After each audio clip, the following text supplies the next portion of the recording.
Council meeting for Monday, April 8th, 2019 to order. I pledge allegiance to the flag of the United States of America and to the republic for which it stands, one nation, under God, indivisible, with liberty and justice for all. Welcome everybody, and to also those that are viewing us on live stream and Facebook. I'll entertain a motion for the approval of the agenda. So moved. Is there a second? Second. Any discussion? Hearing none, all in favor? Aye. Any opposed? That motion is carried. Consent agenda. All items on the consent agenda are considered routine and have been made available to the City Council at least 2 days in advance of the meeting. The items will be enhanced or enacted in one motion. There will be no separate discussion of these items unless a council member or citizen so requests, in which event the item will be removed from the agenda and considered normal sequence. On tonight's docket for our consent agenda, we have the City Council minutes for March 25th, 2019, resolution approving disbursements through April 8th, 2019, the Sueur Baseball Association on sale liquor license application, and the street name sign policy. Can I go ahead and get a motion to approve the consent agenda? So moved. Is there a second? Second. Is there any discussion? Hearing none, all in favor? Aye. Any opposed? Consent agenda is unanimously approved.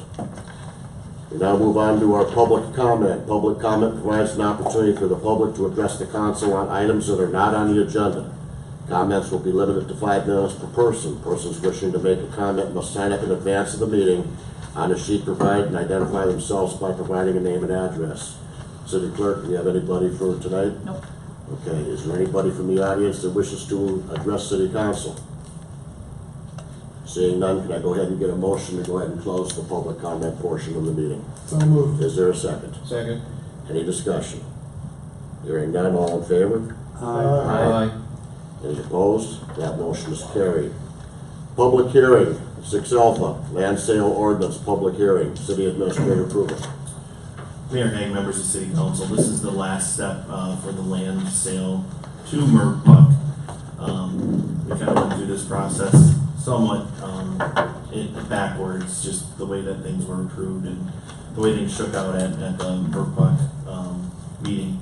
So this is the final step that we have. We've noticed the public hearing in the paper, invited people to come in if they have comments on this land sale.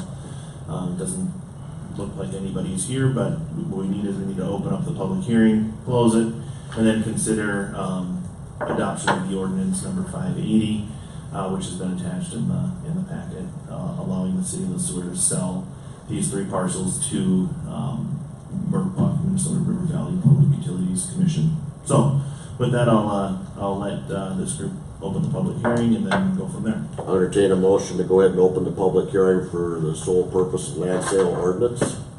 So moved. Is there a second? Second. Any discussion? All in favor? Aye. Any opposed? The motion is carried. The public hearing is now open. We do not have anybody in attendance that I see that wishes to go ahead and address City Council on this. That said, can I go ahead and get a motion to go ahead and close the public hearing? So moved. Is there a second? Second. Any discussion? Hearing none, all in favor? Aye. Any opposed? That motion is carried. Now move on to our regular agenda, and the first, oh, we have to go through it actually. Yeah, we have to adopt it, yeah.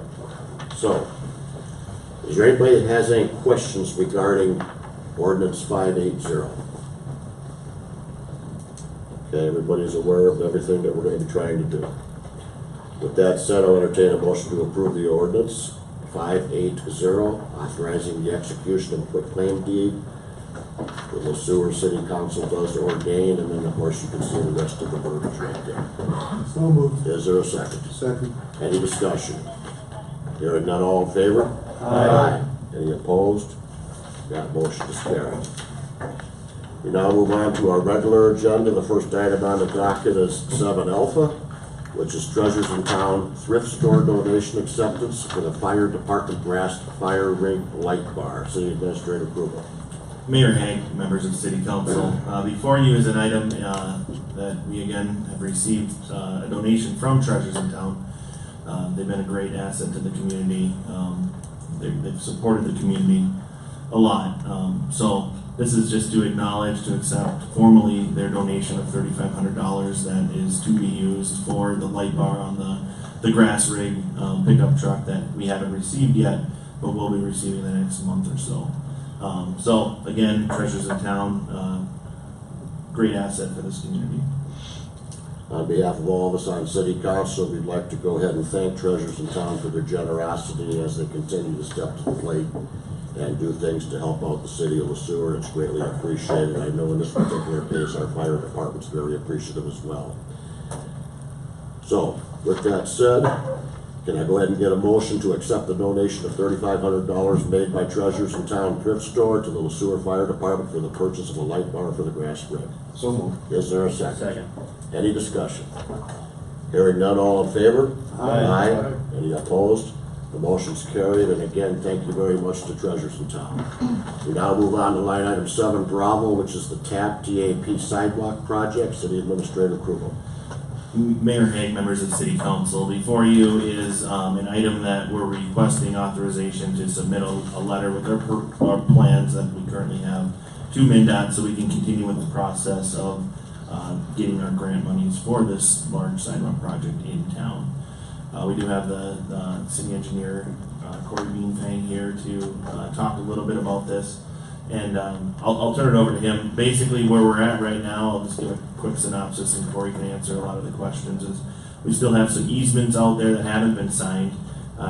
Staff feels we've exhausted our ability to go out and try and get those easements, but we do need to submit plans to MnDOT for review. That's what this item is for, so that we can submit these plans and then we can continue to try and get these easements signed. My gut instinct, and I don't know if this is right or not, but as we do the project, I feel some of these people that haven't signed, they see this sidewalk project happening, they see their neighbors getting new driveway aprons, seeing what the new sidewalk looks like. They may say, okay, yeah, I want to do this. So it's not like this is the end of the road for these. We're going to continue to try to get these signed. So with that, I'll turn it over to Corey. Welcome, Corey. Thank you. Good evening, Mr. Mayor, Council. So the TAP project with the agenda here, I kind of gave you a little synopsis. This was it's a transportation alternatives program, and the city was awarded the grant actually in 2015. About this time, 2015, we through that did some preliminary design, prepared a project memo, which is required with federal funds, and really started right into final design. That brought us to about this time, 2016. At that time, because of the improvements, we identified numerous easements required through the corridor, both temporary and permanent. And at that time, design was paused to allow for those easements to be pursued.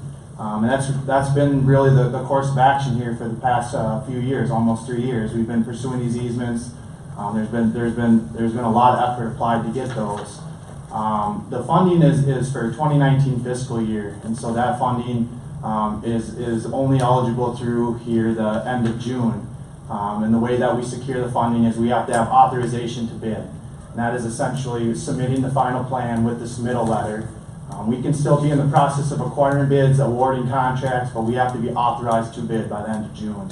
So that really sets our deadline for this, and we're in a feasible schedule yet, but we're definitely in a critical schedule. As part of that, working with city staff and Mr. Skubitz, we identified really an end date where, for all intents and purposes, we've exhausted the easement process, and that's really where we're at. I believe there's eight total, I believe, that we haven't been able to acquire. I think 6 permanent, 2 temporary. Being proactive and understanding this, I reached out to MnDOT and basically was very, transparent in the process. And obviously, we applied a great deal of effort and time to do so. And MnDOT's supportive of us proceeding with the project as Mr. Kruger laid out. We're going to essentially skip the parcels that we don't have rights to work upon and submit the plan accordingly. And very hopeful that as the project happens, a lot of these are in the middle of a block, that folks will be a participant then during construction, and we'd be able to make the sidewalk continuous. For most all of the easements, there is existing walk there today. It's certainly not the worst walk in the corridor. A lot of it's 4 feet, which is the true minimum. A lot of the 3-foot walk, we've been able to get permission to work and improve. So that is a good positive for the project. So it's really where we're at. So we're against the wall, so to speak, and if we're gonna secure the funding, we've gotta take action here and proceed. So I can answer as many questions with the schedule as needed. And then, we've got obviously some figures here and stuff to identify the ones that are outstanding, but that's the summary. Okay. So I'm happy to answer Any questions for Corey? And the question is not about the schedule, it's about my own property that's there, that's one of the, it's an easement that you guys can have, temporary. But there's trees on the boulevard aspect that have raised some of the sidewalks on 5th Street. And the question on that is, what happens with that? Do the trees come down, or are you just gonna go change the pathway for it, or what are you doing? So the intent of the project, and for a lot of the easements, specifically the permanent easements, we are trying to shift the sidewalk a little bit back from the boulevard. So I inherited this project naturally over the course of the time that we've been spending on it. There's some transition of staff. But as I understand it, the intent of the project was to preserve the boulevard trees. Hence really the reason for the easements, a lot of them. To be able to slide that sidewalk offset from the curb, from the existing boulevard trees. It certainly has the potential that those roots then will heave the sidewalk at some point in time, but it is not the intent of the project to go through and cut down all the boulevard trees. Okay. So, City Administrator Krugel. I can chime in on this too, since I've been here longer than Corey has, which is pretty amazing. But so if there is a tree that needs to be removed with this project, we will remove it, and like what we did with our on the 2nd Street project, we'll allow for the homeowner to pick out a tree to replace that. Now we probably won't be able to put it on their boulevard, but if they choose, we can put it on their yard, on their street facing side. So there will be an option. Now Corey's 100% correct. We don't want to cut down trees if we don't have to. It takes years for these trees to grow, but if they are going to damage the sidewalk in the future, then there are some that need to be removed. Okay. Any other questions? I think one of the questions that I would have is that we're talking about 4-foot ADA compliant sidewalks to, in essence, up to our 3-foot current sidewalks. The concern that I have, and I think perhaps others in this room may have, is that it's important to know what the condition of those sidewalks are, especially for these that we do not get the easements for. If there's trees that have raised the sidewalk, or if there's cracks in the sidewalk that could potentially be a trip hazard, what is our plan in regards to what we're going to do about that, just so we're not looking at any potential liability issues? I can answer that. I just want to clarify, the sidewalks that we put in or installed with this project are 5 foot wide. The ones that are in question that we may not have easements for are 4 foot. So they still meet ADA compliance. So 5 foot. ADA is 4 foot. Well, 5 foot is preferred. And if there are any, let's say, heaving or buckles or lips or cracks or anything like that, the standard is generally there's a 1-inch lip, then those will be either sanded down or made level, or we'll replace that, in place if we can. So outside of this project. The one thing to be clear, the reason why we're getting all of these easements is because there's federal dollars tied to this. This process, we probably wouldn't have to go through this extensive of a process to do this if they weren't federal dollars. So we're tracking all this, and we're going to track and get a report at the end of this of what the actual cost per foot of sidewalk was, and we can look at it internally if we would have just done it on our own versus if we get the grant. And I know that with the grant it's going to look more attractive, but our margin has been reduced because of all the work we've had to put in to get these easements. So the plan is any sidewalks in this area will be ADA compliant. Any other questions? Hearing none, I'll entertain a motion then to approve staff to continue to 100% design and submittal of plans to MnDOT. So moved. Is there a second? Second. Any additional discussion? City Administrator approval.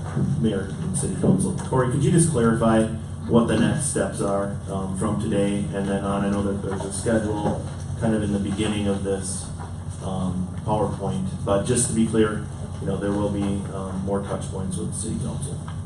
Understood. So so the next steps here, following tonight and really through the course of the next week, we'll be finalizing the plans. We've already, prepared ourselves to take that action.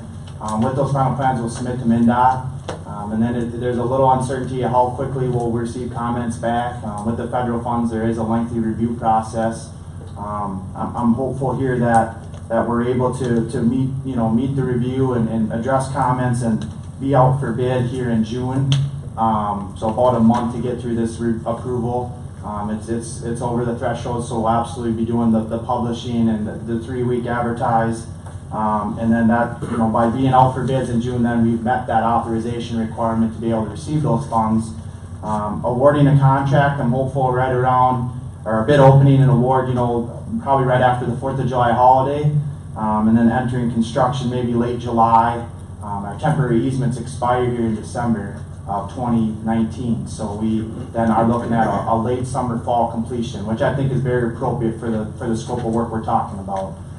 So really probably the next touch base will be that out for bid and then that contract award depending on the bid. So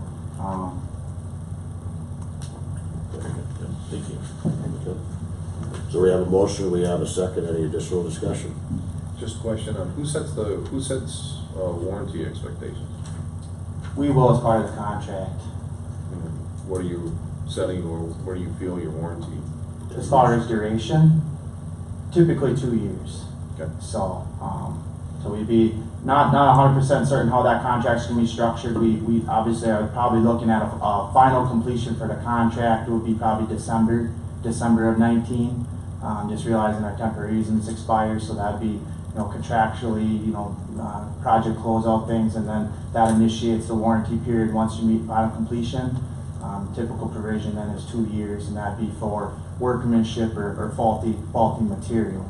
So normal wear and tear and things like that are always a piece of discussion when you deal with these projects, but workmanship and faulty material warranty for 2 years. Okay. And any of the work that's associated with putting sod in or anything, that's all gonna be taken care of? Yep, that'll all be Signed off taken care before of. the warranty. And one thing that I failed to mention as well is, I'm sure as you've noticed here with the spring melt and the changing of seasons, there's been some noticeable disrepair on the roads in the Sueur. There are some issues, some concerns on the corridor of the sidewalk improvement, so we're planning to have competitively bid provisions to address the street repairs as part of that sidewalk where the sidewalk's being proposed. So on blocks of 4th and 5th, we're gonna address some of those failures with this project. So it'll be a little time here that we've gotta make do, but it's the most economical way for the city to get those repairs done, so. Thank you. With the start of construction, end of July, I noticed that's the parade route for giant celebration as well, so could you control what side they start on? We'll have to, yep. We'll definitely have that, and there's also some gas main work that's happening with Centerpoint Energy. So we're looking at, we'll have to have provision for that, John, for sure, as far as, and then we're approaching school start. Obviously, the TAP program was competitive because this is a school corridor, so we haven't completely figured all that out yet. The first step is get the plans, and then we'll structure that contract. But some notable things that will have impact for sure. Okay. Any other questions or concerns? All in favor? Aye. Any opposed? The motion is carried. Thank you very much, Corey. Thank you. We now move on to line item 7, Charlie, which is our body worn camera discussion. City Administrator approval. Mayor Hay, members of City Council. Before you is something that we've talked about. It's been in the CIP almost every year that I've been here. Well, it has been in the CIP, and we've kind of just had it in there as a placeholder for these body-worn cameras. with the idea that once the time comes, our group of law enforcement officials will come forward and bring it forward to City Council. And that's what's happening tonight. What you'll see is a policy. It's been attached to the packet. That policy was developed with, I believe, Sergeant Tiki, Chief Kelly, and then former City Attorney Todd Coryell. They developed this policy. The draft policy that you see here, and then Sergeant Tiki's here to give a little presentation on the process and why we're doing this now. So with that, I'll turn it over. Welcome, Sergeant Tiki. Thank you. Do you have a clicker or something? Or are you just gonna Just kind of, All right, yeah, a little. Okay. Mayor Haig, members of the council, I appreciate you guys giving us the opportunity to speak to you about these body-worn cameras. I'm Sergeant Tiki. I've been with the police department for about 12 years, the last 7 as a sergeant. Brought some other members of our police department here for support and to show that this is something that we've really worked towards and think will greatly benefit our police department. Sergeant, if you'd be kind enough for those of us that don't know everybody on the force, that Sure. could you maybe introduce? Yep, so we have to us? Chief Bruce Kelly, obviously everybody knows Chief Kelly. One of our newest officers is Officer Tony Boldsness. He's been with the department for 2 years now, full-time, and I think he was there for about 2 or 3 before that part-time. Officer Travis Muckow has been here for about 15 years. And Officer Dan Reich has been full-time for probably a year and almost a year, and was part-time for about 4 or 5 years before that. Welcome, gentlemen. It's a pleasure to have you all in chambers tonight. One thing I would like to point out about our police department in our small town is, I don't know if you guys are aware of this, but a lot of small town police departments are kind of stepping stone departments where they hire guys, they keep them for 2 or 3 years, and you see officers move on to bigger departments where there are more opportunities. One thing that I don't know that the community realizes is a great asset to our community is our longevity of our police department, where we have officers that come here and work our careers here. That really has nothing to do with my presentation, but I just want to point that out. That's a really commendable thing, and that's something your community should be proud of. That we have cops that are working here their entire careers, and because of that, the service the community gets is great. But so we began our discussion and our research on body cameras probably late last summer, last fall, and we began that process by contacting vendors and seeing what was out there, and also talking to a lot of other departments in this area and departments that were similar in size and need to Sueur. We talked with Belle Plaine, New Prague, Jordan also has a program, and we talking through them and speaking with the vendors, we kind of came up with Axon as the kind of the lead industry leader in the body camera industry. Axon is also the same company that makes our tasers, the current tasers that we all carry. And really until now, body cameras have been really expensive and kind of cumbersome and not very user-friendly. But now that technology has had time to really catch up to where they've really worked out all the bugs. The application of the cameras has come to be very useful to law enforcement and not a complicated process, and the data storage and management has also really come a long way. So again, Axon, they're kind of the market leader throughout the United States in body-worn cameras. They have over 100 agencies in Minnesota that have their programs, that have their body cameras. Again, Belle Plaine has them, New Prague has them, Jordan has them. They support agencies as small as Sueur, all the way up through Minneapolis and St. Paul. So they're a very well-versed company in the body camera business. They've been great to work with throughout this process as well, very consumer oriented, and their customer service has been really great and second to none. So that's a good sign, I think. Axon has really kind of exploded in their police technology sector, where they were initially known as Taser. They kind of specialize in electronic control devices and have really crossed over into the technology sector, where they're offering all kinds of products now, where they have, drone technology, closed circuit television, in-car cameras, body cameras, mobile apps that go along with all those for data management and storage. And as we move forward, I don't think we're ready for all this stuff, but as time progresses and technology progresses, I think this is a great company for us to be in business with, because we can integrate all those things together, where Eventually, the squad car cameras we have now will be outdated and unusable and phased out, and we can invest with Axon for newer cameras that can be linked together with our body cameras, or we can do the same thing with our interview rooms or our closed circuit television at our police department. And the great thing about that is all that data is stored in one spot, and it's all managed the same way, which is a great plus when you're looking at all the data storage and data usage. So with Axon, it's a total body camera system, all the way from capturing the video to uploading the video, managing the video once it's been captured, and then disseminating or sharing the video however it needs to be shared. We're getting that whole process by going with an Axon program. And I'll kind of go in detail of each part of this program here. So the body cameras that we're looking to purchase are Axon Body Camera 2. It's their second version of this body camera. That picture that you see up there, that's the body camera. The one on the right, that says Axon Body Worn or Body 2. That's the camera we're leaning towards purchasing. It's about the size of a deck of playing cards, weighs about 5 ounces. It's real durable, water resistant. It's not like a GoPro that you go buy. It's a industrial strength camera that is specifically built for police work. If you can see that circle in the middle, that's the activation on-off button. It's one of the reasons we like these cameras so much when we began shopping around is its simplicity of use. It's got one button on it. Double tap that button in the center to activate the camera, hold the button down for 5 seconds to deactivate the camera. So other cameras that we looked at were a lot more cumbersome than that. They have like LCD displays on them. The buttons were smaller. They just didn't appear to be as user-friendly as these Axon body cameras are. They're really specifically geared for police work.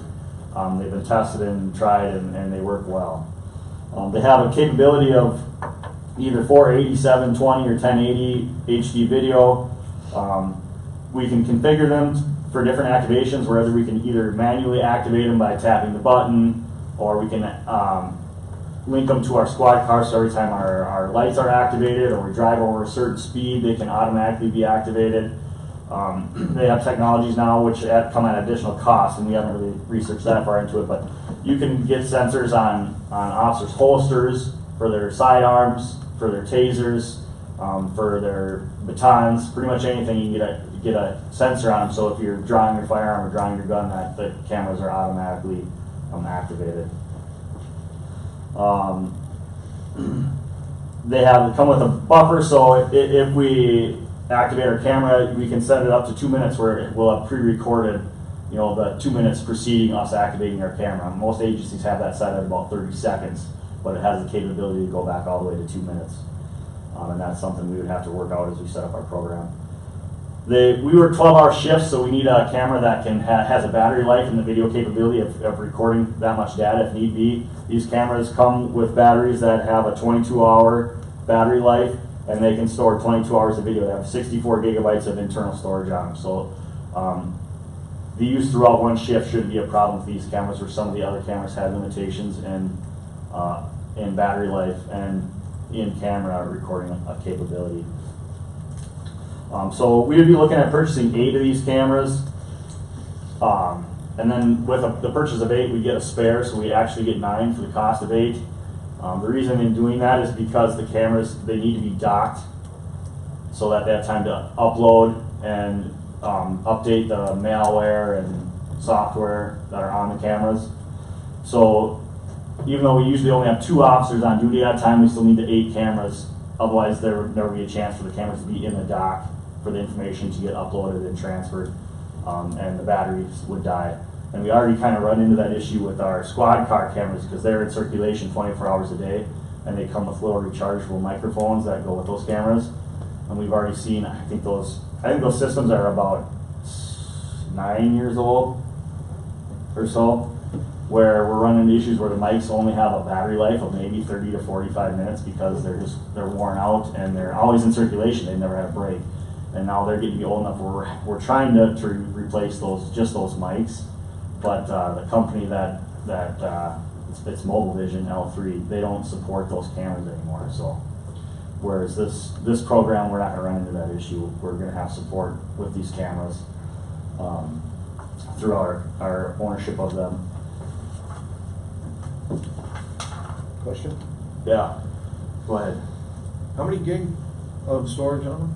64 on the camera, 64 gigabytes of storage, of internal storage on each camera. And those will be downloaded after each shift. And those, each shift, at the end of each 12-hour shift, they're placed in the dock and downloaded. And each camera has a serial number that would correlate specifically with one specific officer, so that officer would only use that camera.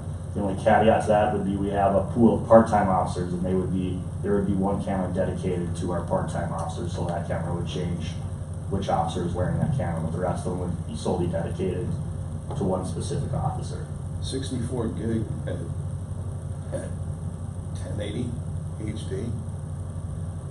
Well, we have the option of deciding which Which front? Okay.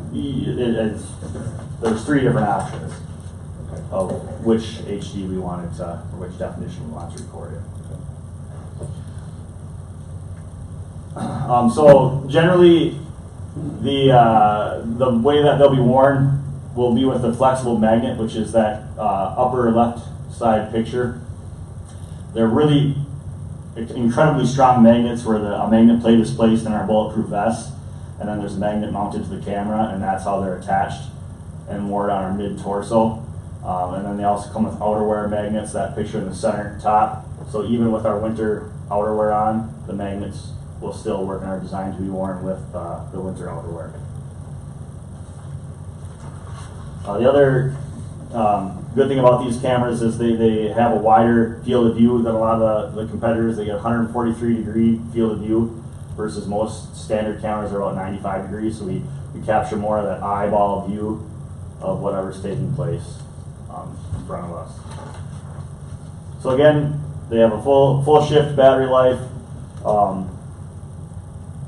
We can configure the pre-event buffer.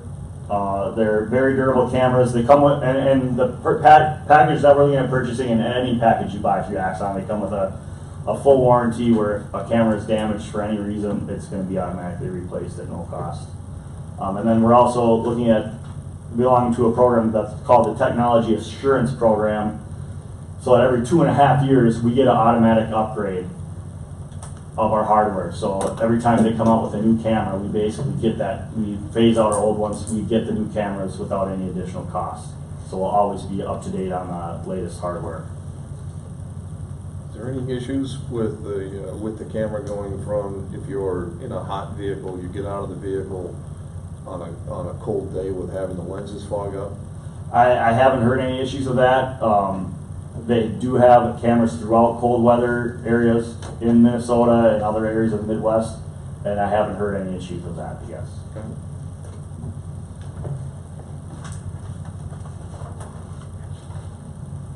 So once we've captured the data, we bring it back at the end of our shift and we plug it into the dock to upload all the data. Then the camera also gets any software upgrades it needs or any malware that needs to be installed at that time. Right now, our squad car cameras, they are uploaded wirelessly through our server, onto our server. We run into issues where if we have an incident and we want to come back and we want to watch or review that video, sometimes it takes quite a bit of time for that video to get back onto our server so that we can actually watch it, where these will be almost instantaneously. As soon as you put them in the dock, we should be able to access the data and review that video if we want to review it for report reasons or investigation reasons. We will be able to do that.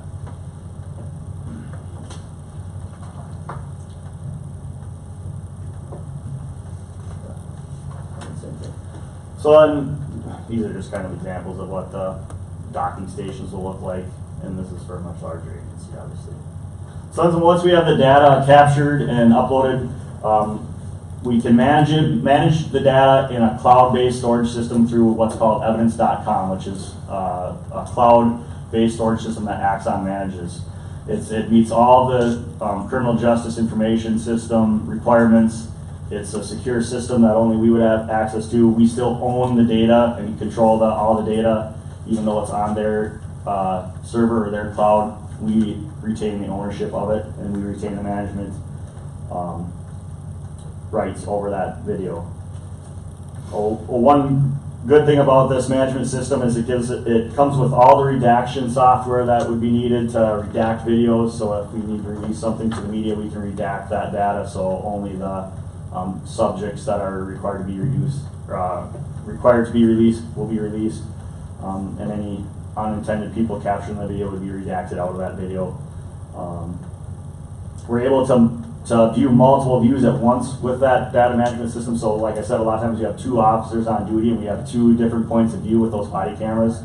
So in that evidence.com management system, we're able to pull up and view those videos side by side so that we can see both angles of view at the same time in a live, or not live, but in a real-time scenario. So again, Axon provides all the capabilities of linking all those systems together. If we ever were to go with a closed circuit TV or upgrade our in-car videos to an Axon camera or our interview rooms or anything, we can all link all that data together and store all that on evidence.com and manage it on evidence.com.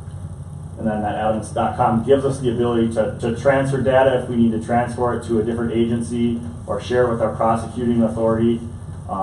They, as the city attorney, would have the ability to access all that data through evidence.com and retain it for prosecution purposes. Whereas now the process of doing that is we have to burn all of that data onto a CD, and usually it's at least 2 or 3 copies of all that data, because we need one for the defense, one for the court, one for the prosecuting attorney, and we have to physically either mail that out or have a person take all those documents down to the city attorney's office or over to the county attorney's office with a hard copy of that. We wouldn't have to do that anymore. They could just access that through accessing evidence.com. It also gives us the ability to redact the data, and it gives a transcription service if we need to transcribe conversations or audio. So really, it'll really simplify our case management. Instead of having to store that data on our own server or even store hard copies of that data like we do now, we would no longer have to do that. All of our data can be stored on evidence.com on the cloud, and it would all be right there. It's easy to search, easy to classify, and just easier to manage through evidence.com.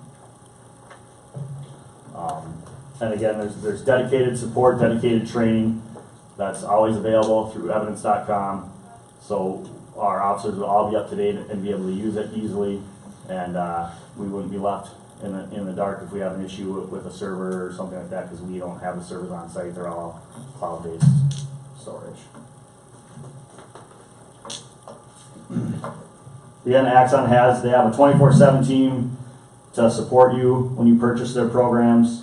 We still own the data, and it's all stored on a criminal justice information system approved cloud.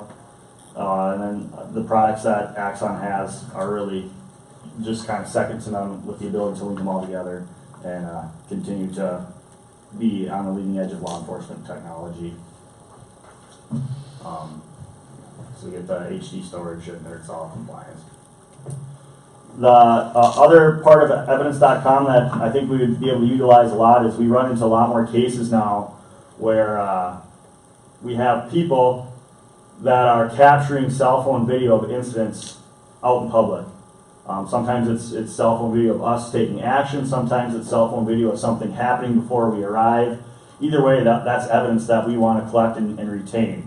And our best practice for doing that now is really the best practice is seizing that person's cell phone, which people are usually not very happy about us doing, and taking that data off of that phone with either a warrant or getting their password and letting them allow us to access that data, and then saving it to a CD or a hard copy.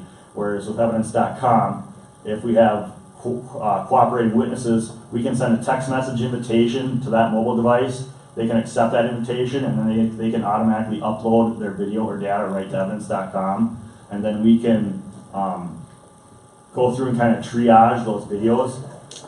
So if we have like a large scale event, let's say we have a big fight down at the bar and there's 15 people that all have video of it, instead of us having to go to each person 15 different times, take their phones or get the data from them, we just send out 15 invitations for them to share their video with us. they can all upload their videos, and then we can go through all that data and kind of triage it and decide what it has evidentiary value and what doesn't, and discard what has no value and retain what does have value. And then all those videos can be stored in the cloud on evidence.com. So I think that's a tool we use quite a bit, whereas right now we lose a lot of that data because people are less willing to share it with us because they don't want to lose their device, and we understand that. This makes it a lot, I think people are going to be a lot more apt to share with us that data if all it is us sending them a text message, them clicking and agreeing to the invite and uploading the video themselves. It cuts down on administrative work for us, and it makes it a lot more user-friendly for the person who has that data. They don't lose their device. This is just kind of a map that shows all the agencies throughout the country that are using evidence.com and the Axon body-worn cameras. So it's a pretty prolific program, a tried and tested program that I think will benefit our department. So the package we're looking at getting for the Sueur PD specifically is 8 body-worn cameras, plus we get 1 free spare. It comes with all the hardware and support for the 8 cameras. We get the docking station, the mounting hardware for mounting the cameras to the officers, all the sync cables. It comes with the evidence.com storage, membership, and license, plus an additional 800 gigabytes of storage the first year. The Axon starter package is kind of an all-inclusive officer training package where once all the hardware is set up and the software is in place, an Axon representative comes to the Sueur Police Department. We have an 8-hour training for the officers on the use of both the cameras, the uploading of the data, and managing the data on evidence.com. So we all have the ability to use the system correctly. Then we also would purchase the technology assurance plan that guarantees us an automatic hardware upgrade every 2.5 years. I think that's important because they come out with a new camera probably almost every 2 years, or new systems every 2 years. And if we don't keep up with that technology, the old cameras become obsolete very quickly, and we lose support for that hardware because of that. And then we get the no questions asked warranty for any damaged cameras free of charge, regardless of how the damage occurred. And the total year-one cost is about $9,663 for all those items, and that's pretty much an all-inclusive package of everything that we would need to begin our program. And that's for the first year. Continuing this would be the first 5 years would be a 5-year contract. So continuing years 2 through 3, we still have yearly costs to belong to evidence.com. We have to make that technology assurance plan payment every year. And then every year, pretty much years 1 through 5, we're going to add about 800 gigabytes of storage, with the idea that year 5, we will top out at about 4 terabytes or 4,000 gigabytes of storage. I'm using these numbers based on what the Belle Plaine PD has in storage in their system. They've had their program for about 5, almost 6 years now, and they're about right, just a little bit over that 4 terabytes of storage. And around year 5, that's when we should really see that storage kind of plateau, because by year 5, we should be seeing the things that we can let be going away, and it'll kind of become a wash at that point where data is being deleted at about the same pace that it's coming in. Now I can't guarantee that that's going to happen, based on growth and usage. I don't, at this point I'm just kind of estimating that's what it'll be, just based on what other agencies similar to us are doing.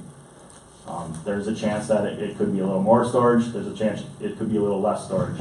The rate that evidence.com charges per gigabyte of storage is 75 cents a gigabyte. So anything that we go over, there's no penalties for going over our purchase data. You just buy it a la carte. So if you go over, you're buying it at 75 cents a gigabyte. And I mean, there's a chance we could be under that with our retention schedule. We basically just follow the state guidelines for data retention. And so how that kind of works is once we get the data and we manage the data on evidence.com, we set it up so that we have categories that are set at a certain retention schedule. So if it's criminal evidence or just a regular community contact or use of force, we would have each one of those categories set up at its correct retention schedule, and that system would automatically purge whatever can be deleted after its retention period is up, and it would save whatever needs to be saved for as long as the retention period lasts. And any time any piece of data is going to be deleted, it would alert you before it was deleted, and you have to manually click yes, it can be deleted before it would actually go away. So, And just to be clear, in regards to this particular type of data storage, by going through the Axon package, we get that opportunity to have this purge feature and the ability Yep. to go ahead. Whereas if we had our own cloud server, for example, we wouldn't have that capability. yeah, if we had our own server, I'm not a huge technology guy, I guess, so I'll answer it the best I can. I think on our own server, if we have the correct software, we could probably set up a program where we put schedules for data retention and data deletion, but we would have to manage that with more manual labor than if we did on evidence.com, where we can just set those categories up and it would go. We wouldn't have to contract with any outside entity to maintain that server for us. If we had any server issues, that's all covered in evidence.com, whereas now if we have a server issue, we have to contract with somebody to fix that server issue. I've also, when we were researching this, I spoke a lot with the chief of Belle Plaine, who had talked about horror stories in Scott County, where an entire server was seized and held as evidence because it contained data that was discoverable in a criminal proceeding. So there was an agency in Scott County who basically lost their server because it contained some data that had evidentiary purposes in whether it was a similar civil or criminal case, I don't know. But if we store all of our data in a cloud-based system, we don't run that risk of somebody coming in and seizing our server just because it contains a certain type of data. Which is, yeah. I have a question at this point, if I may, Mr. Mayor. Please. You talk about deletion of data, which obviously is good when you have to do it, but dangerous if you shouldn't be doing it. The policy you've given us indicates that only could it be done with permission or by the chief or his designee, his or her designee in the future perhaps. The question I have is that controlled in some way? Can any officer go in and delete, or is there only one way to get in, so to speak? Yep, so there will be different settings within that evidence.com, so there will be administrator settings and officer settings. So realistically, Jennifer Cummins, probably our administrative assistant, would have the ultimate management ability in evidence.com, and we would strictly adhere by the data retention policy of the state and the city as far as what we save and how long we save it for. So your regular patrol officer would not have the ability to delete videos. So the chief of police and the administrative assistant, Jennifer Cummins, at his direction, would be the only people that would have the ability to manually delete video. Patrol officers would not have that ability. Don't misunderstand, officers. I'm not distrusting any of you. I'm just asking what the policy is. Yep, I understand, and we've looked at that, and we understand we want to be as that's our whole idea for introducing this program, is we want to be as transparent as possible, and we want the data, we want the video, pretty much in any situation. So it's like subsystems or Novell or any type of network type system that in essence has an administrator and user type protocol where obviously the administrator is going to have a lot more rights than the typical user. That's pretty similar to our records management system now through Law Enforcement Technologies, where we keep all of our reports, where Chief Kelly has administrative abilities in that program where the officers don't. So he has the ability to go in and edit reports if need be, but officers can only edit their own reports. And any time that they do anything like that, it's always time stamped and noted in that program, and this would be similar to that, where we'd be able to see who's accessing what video and when they're accessing it. Just a few comments to that. First, I want to commend Sergeant Tiki for taking on this project. I know him and Mr. Corio worked on it, but I know he's done a lot of legwork on this, so I commend him for that. In preparing the safeguards for this program, we've gone through the Minnesota statutes. There's things that when you're dealing with juveniles, there's things when dealing with vulnerable adults or medical situations that come into play as well. So the program they have here can get designated into the proper channels. So some are private, some are held longer, use of force obviously. And then, like if my office was going through something that was trial work and for whatever reason it was getting continued, we could also save it for that reason. So it adds another level of transparency to the police department. As you know, most police issues that come up that get challenged are he said versus what the officer says. So it's just another way to back up the officer's version of events, both through video and through audio. So it's another way to protect them on the roadside, and it's another way to hopefully make things go away quicker in the courtroom, because you have another piece of evidence versus just the officer's report. You have something backing up that, where a defense attorney or a public defender can view it and observe, okay, maybe their client doesn't remember the truth. So it's another layer of transparency. It's a little bit more work, a little more expense to the city, but in the long run, it'll hopefully add to cutting some of the costs that are currently involved in prosecuting and the policing of. And it looks like another, I know, I have one question for you on the application of it. I know in squad car videos now, it goes back about a minute.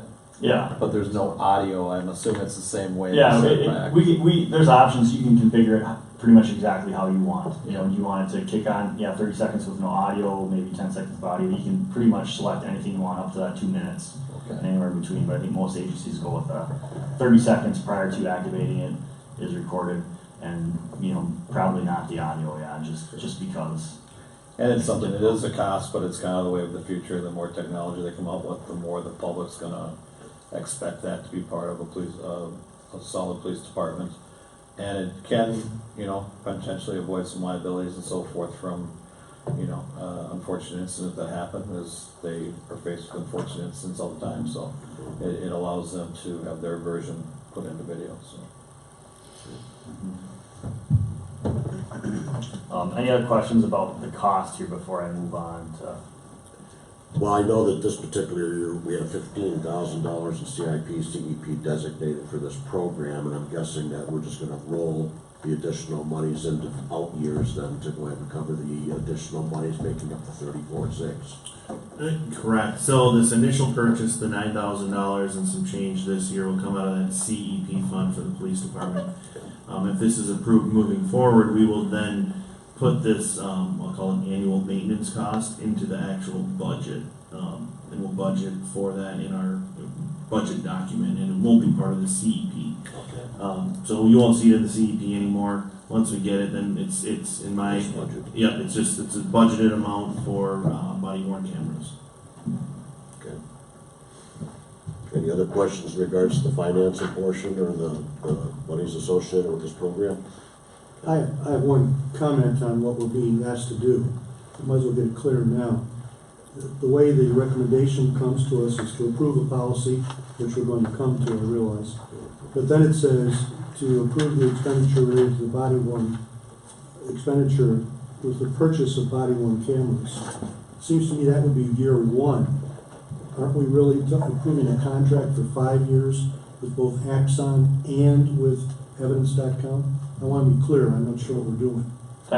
That's correct, and it's really all one and the same. Axon and evidence.com, they're one entity. I want to be clear when we make the motion so we know. In effect, what we're doing here is committing for 5 years, not just that first year purchase. That's correct. That's what I'm asking. Correct, yes. It would make sense to add that to the motion if you so choose. If we want to take that up, Mr. Mayor, I want to do that before we get to the policy. Keeping them separate would probably be easier. I think that's a great idea. Does anybody have any other questions? I know I have a few. That we're so glad that you guys are tenants, because I know that when we were prepping for this meeting tonight, I know some questions have come up, and who better to ask than you guys? So that said, my first question has to do with our city attorney.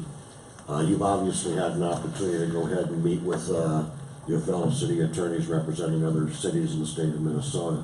What is your overall take in regards to the body cam, and are there some things that you've learned should be some things that we might want to consider, that might be some issues? And I say that because I know that with what's happened recently in the last few years with some of the coverage in the Twin Cities, there seems to be some times where the cameras are turned on and turned off, and it doesn't necessarily seem to be at the most appropriate time, and therefore those particular police departments find themselves vulnerable because they don't have the stuff properly recorded or archived. So I just wonder what your thoughts are on that. Can I just comment on that really quick?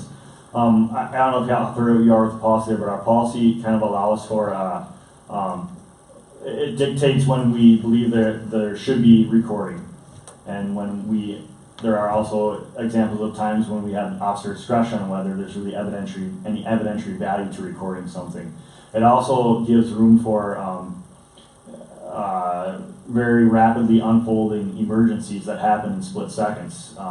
I just want the council to understand, and I think you do understand that things in police work happen at split seconds notice, where officer safety or the safety of another person is obviously going to trump us activating a body-worn camera if the situation doesn't dictate that I have time to get out, activate my camera, and then deal with the issue. Sometimes the issue is so urgent that it just needs to be dealt with, and then the camera can be activated. So the policy dictates that we do, within reason, we always have the camera activated when we anticipate there to be any type of scenario where it would be beneficial for us to have that recording. But it also leaves for room where, in that instance where it's just not safe for people to do so, we can deal with the issue at hand, but we must activate the camera as soon as it's reasonable or feasible for us to do so. So it's not a catch-all. There still will be times when we deal with somebody and we don't capture it on video just because of the scenario. But our policy does dictate that as soon as it's reasonable for us to turn that camera on, we do have to turn it on. So although it's not a catch-all for every incident, it hopefully catches most everything and just about everything, and then any aftermath of a major incident or critical incident that could occur. I know we appreciate that. And just to add to that, there's no perfect technology, and there's always going to be some human error when you have a technology like this. When you have split instant, things jump off. So yeah, our policy that we've adopted, that Sergeant Tiki has created, with the assistance of other agencies, in utilizing the Minnesota statute related to body cameras and taking into account all of the different types of data that you're going to incur and accumulate. We hopefully won't have any issues that come up where a big incident happens and doesn't get captured, but I guarantee you there will be something going off where either the officer's wrestling with an assailant or something, and then the body camera's against the assailant. You're not going to see much. You might hear something, but there's always going to be instances where it's not a perfect video. I mean, there's no director, videoing this for you. So, there's, within reason, is a normal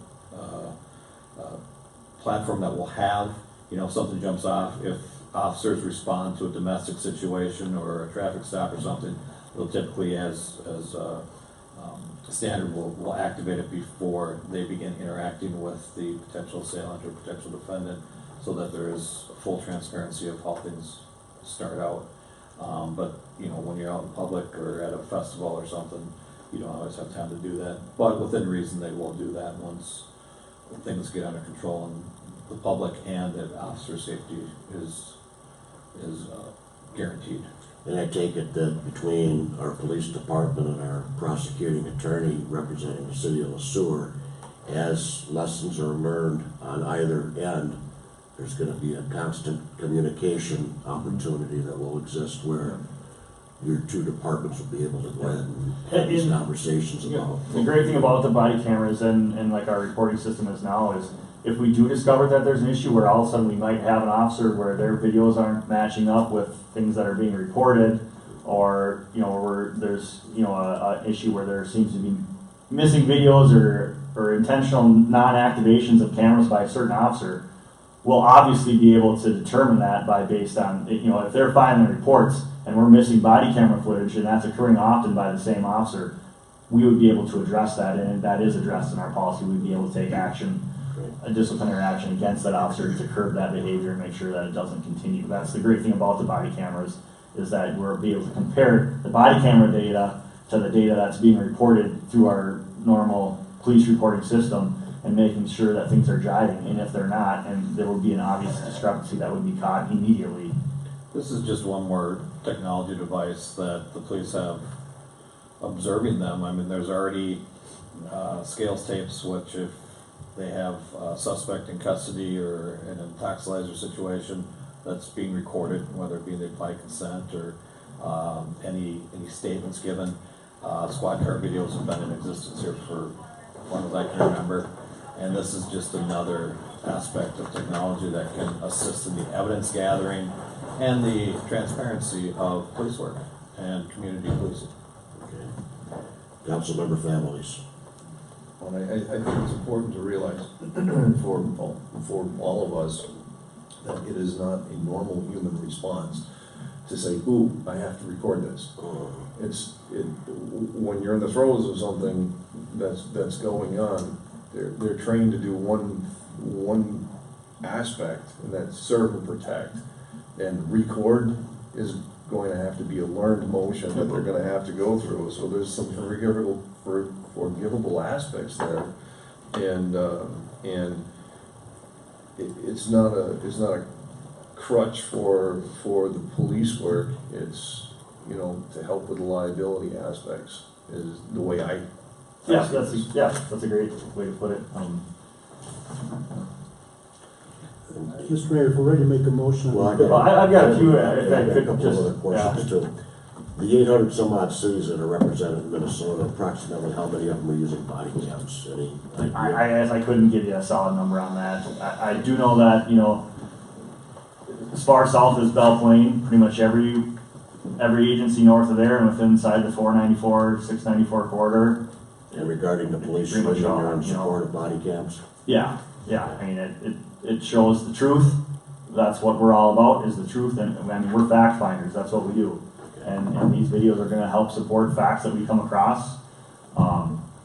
And they'll help protect us. You know, keep in mind that Sueur is a small agency, and there's a lot of times when we only have one officer on duty.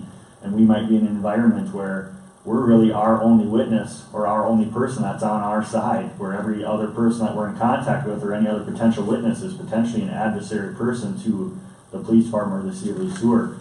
And that body camera, when we're by ourselves, is really our only other witness besides, you know, what we can report.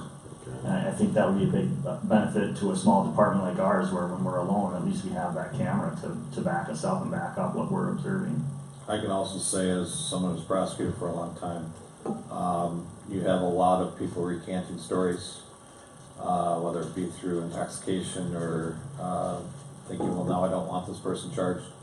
And those body cameras will pick up those first interactions and the truth that comes out in the emotion of the event in its immediacy. So it'll be beneficial to resolve a lot of cases that way by showing these videos to people who are now attempting to recant and say, well, I never said that. Well, the video speaks loudly. Yeah, that's a great point. Like, just for an example, now when we respond to a domestic assault situation, we get there, and you know, our first question is, "Are you okay?" and "What happened?" And those are the best statements we get from the entire incident, where all of a sudden we're getting, "Oh my God, he just about killed me! Oh my God, he did that! Oh my God!" So right now, our process when we arrive to a domestic is we show up, we gather that information. If we're in close proximity to our squad car, we might have the ability to audio record that. If we get a distance away from our squad cars with our current technology, we lose that audio, and we're not getting any video because that's a fixed camera. So our process now is we show up, we kind of triage and ask what happened, make a decision of whether we arrest or separate or whatever, and then we're having to go back and take our digital voice recorders and record a formal statement kind of after the fact. And even we run into that even 15, 20 minutes removed from the scenario where we've made an arrest. One officer is on the way to jail with somebody that we've arrested for probable cause domestic assault because we have the probable cause to arrest them. But when we go back even 20 minutes later to get a statement from that victim, even then they're already saying, well, it wasn't that bad. I mean, he just, you know, and that makes our case tough too. Whereas if we have this body camera footage of our initial response, we technically don't even need to go back and get that formal statement anymore because we just got it on our initial response. And it's all captured audio and video instead of just the after the fact video or audio recording that we get now. Sergeant, before we move on here, is there anything else in regards to hardware, software, or associated costs, or perhaps to Councilmember Krogman's point, we ought to go ahead and take care of? Yeah, I just want to point out that, yep. Get into the policy side. I just want to point out that, you know, with these cameras, we want them because our police department will shine when we get them. We have great officers that have a lot of longevity in this community, and we don't generate a lot of complaints. We don't generate a lot of internal affairs investigations because we're good at our jobs. And I think that these cameras will back that up, and they'll show the community that we shine. We're patient, we're reasonable, and we're here to serve the community. And as far as evidence gathering and retention, they're second to none. That video is the best evidence you can have nowadays of what occurred. So that's really all I have. John had something. But If I then, Mr. Mayor, if I may, I'd like to recap on what you're asking us to do. And the city administrator can track this, of course, too. One would be to authorize the purchase of the Axon body-worn cameras equipment, and also enter into a 5-year contract with Axon, which would include tech assurance, the tech insurance plan, and data storage. And it would be at the total cost of approximately $34,599 over the 5 years. 5 years. Does that cover what you need us to do for you? That would be for the Okay. first 5 years. Okay. Mr. Mayor, I'm prepared to make a motion. Please do. Okay. I would move that we authorize the purchase of Axon body-worn camera equipment, and entering into a 5-year contract with Axon to include technology assurance, and data storage at the cost outlined in the presentation this evening for a total cost of approximately $34,599. We have a motion. Is there a second? Second. Is there any additional discussion? Hearing none, all in favor? Aye. Any opposed? That motion is carried. And Sergeant, if you had anything else regarding anything policy related, we certainly just that- are willing to listen. Our next step is by statute, we have to have a hearing for public comment. I think that's already on the agenda for April 22nd. Yes, if I may. We have preemptively noticed a public hearing for this, for April 22nd, so it'll be published in the paper, I believe, on Wednesday the 17th. Correct. And then people can come in and before we actually adopt the policy, we need to hold this public hearing. So And we're not gonna adopt the policy tonight, this is just for review, and then there will be a public hearing on the 22nd. Sounds good. Mr. Mayor, if I may, earlier I noted for City Administrator Jasper Krugel, and I'm not sure the police department does this. On page 4, there's a choice, and the pages are not numbered, by the way, but it's under the section Special Guidelines for Reporting. Okay. Under D, as in Delta, it's either the officer shall or should, and then it's either just body-worn or body-worn squad. Before we present this to the public, we probably should know what the choice is going to be of those two. Yeah, we'd have to designate either Right. And I'm shall not or saying we should. have to do that Yeah. right now. If we have it before the public hearing, then we'll be fine. But I didn't want that to get up to the public hearing and then we don't know. Okay. Okay, the other is very minor on the 10th page, the last page. Yeah, it's very last page, H, as in hotel.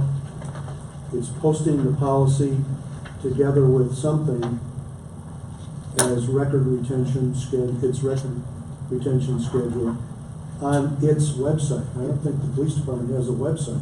The policy I think is currently posted on is it posted there already, the city website? It should be the city City website. website. So that just needs to be cleaned up, is what I'm Yep, saying. yep. And I'm not trying to be sticky, I want this to go as smoothly as Yep, possible. and then the records retention schedule, that would just be the state statute, retention schedule, so there just have to be a link to the reviser website that would show that retention schedule.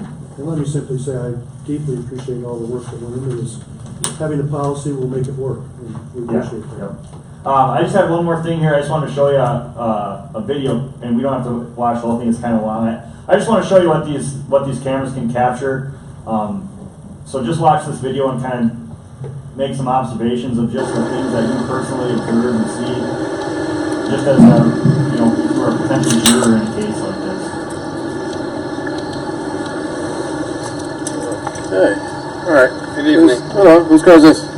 It's mine. Okay. So, what happened?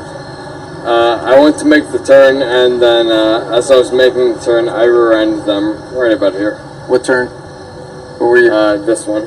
Right about, from this street, I was making the right, and then as I was going on... you make it a right on here?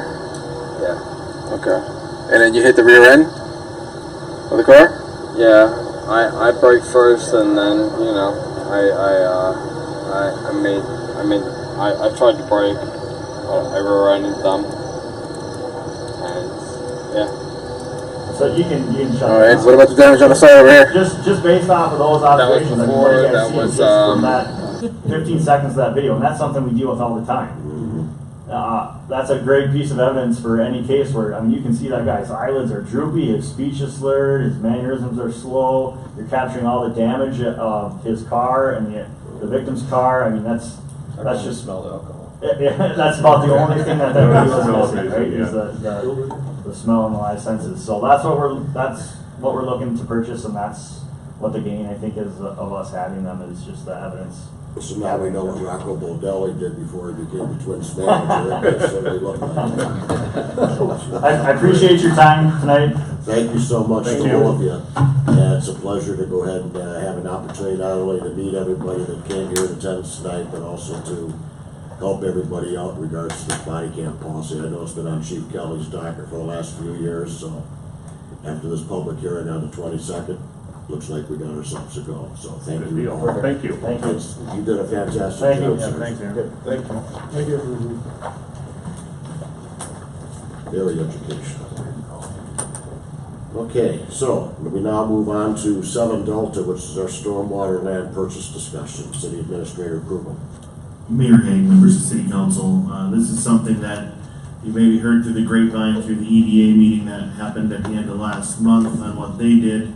It's something that staff has been working with the developer, or with the developer INH Properties, for some time here to try to facilitate. There's a piece here that's related to the City Council. Now, some information out there about this before we really get into the nuts and bolts of it. It's related to a potential development adjacent to Kingsway Drive. Approximately 7.5 acres will be purchased for stormwater purposes. The expenditure would use funds from our newly founded stormwater utility. And then the pond development would utilize potential tax increment financing funding. So what the request, and this will all shake out as this moves along, is there will be a request for a TIF to be put on over this district. And what that means is that any dollars that are generated from taxes basically go back into the project. That means that we don't necessarily receive money from the city portion of the taxes, but what we can do is we can allocate those funds towards different aspects of the project. Now, some of that might go to the developer, some of it might go towards the road, some of it might go towards stormwater pond development.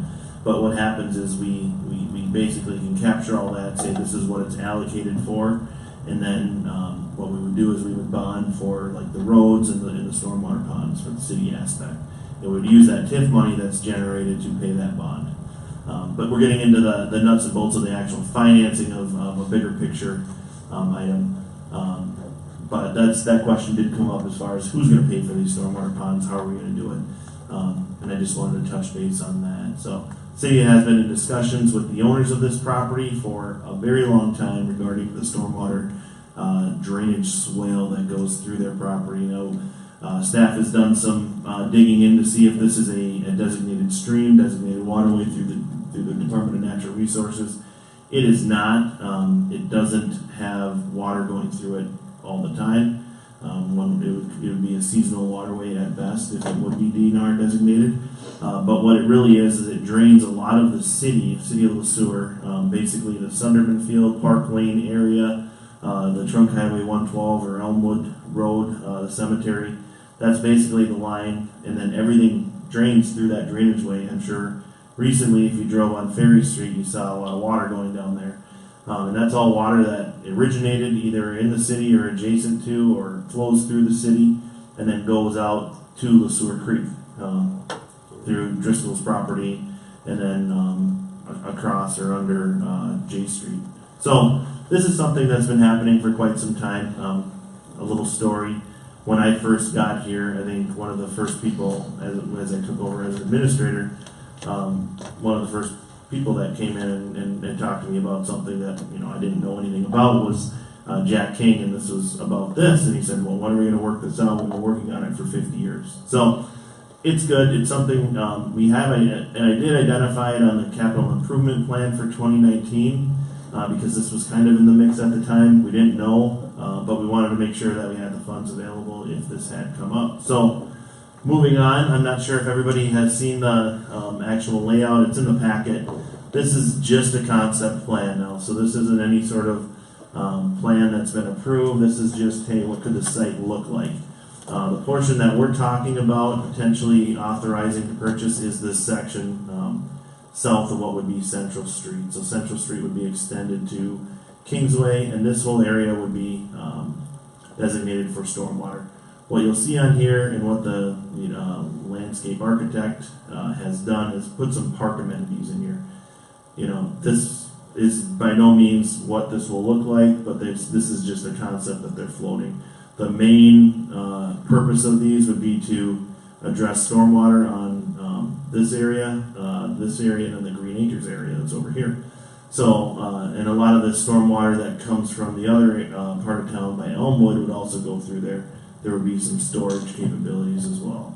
So, as you can imagine, and as you're probably putting together in your head, this is kind of a big package kind of deal between the EDA, the city, and this developer. So right now, on March 25th, the EDA authorized Samantha DiMaggio to go out and develop a purchase agreement between the EDA and INH Properties for 19 acres of land, and that's that land that you'll see kind of designated as single-family homes.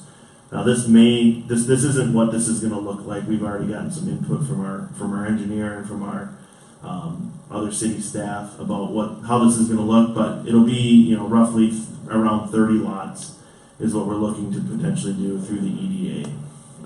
This southern portion is 7.5 acres, and that would be for stormwater management. And then this parcel, this would actually be 2 5-acre parcels, so each apartment would be on one parcel, 5 acres apiece. So the city portion or the city part of this kind of partnership would be the stormwater aspect. And the way that this works is what we would do is we would develop a purchase agreement between the three entities, basically the EDA, INH Properties, the city and INH Properties, and then we would all work together to figure out what the actual lot lines will look like. Because right now this area is all zoned R3. So what that means is like high density housing. It's not R4 where it's for apartments. But what we would do is this portion right here, however the lines actually shake out, would remain R3. This would go through the process of being rezoned to R4. And then this would just remain R3. I believe that there might be a public institutional zone that's coming through the Planning Commission right now with their zoning update. If that would be the case, that public institutional zoning would be designated for this city-owned parcel. So basically what we're doing here tonight is we're just talking about this.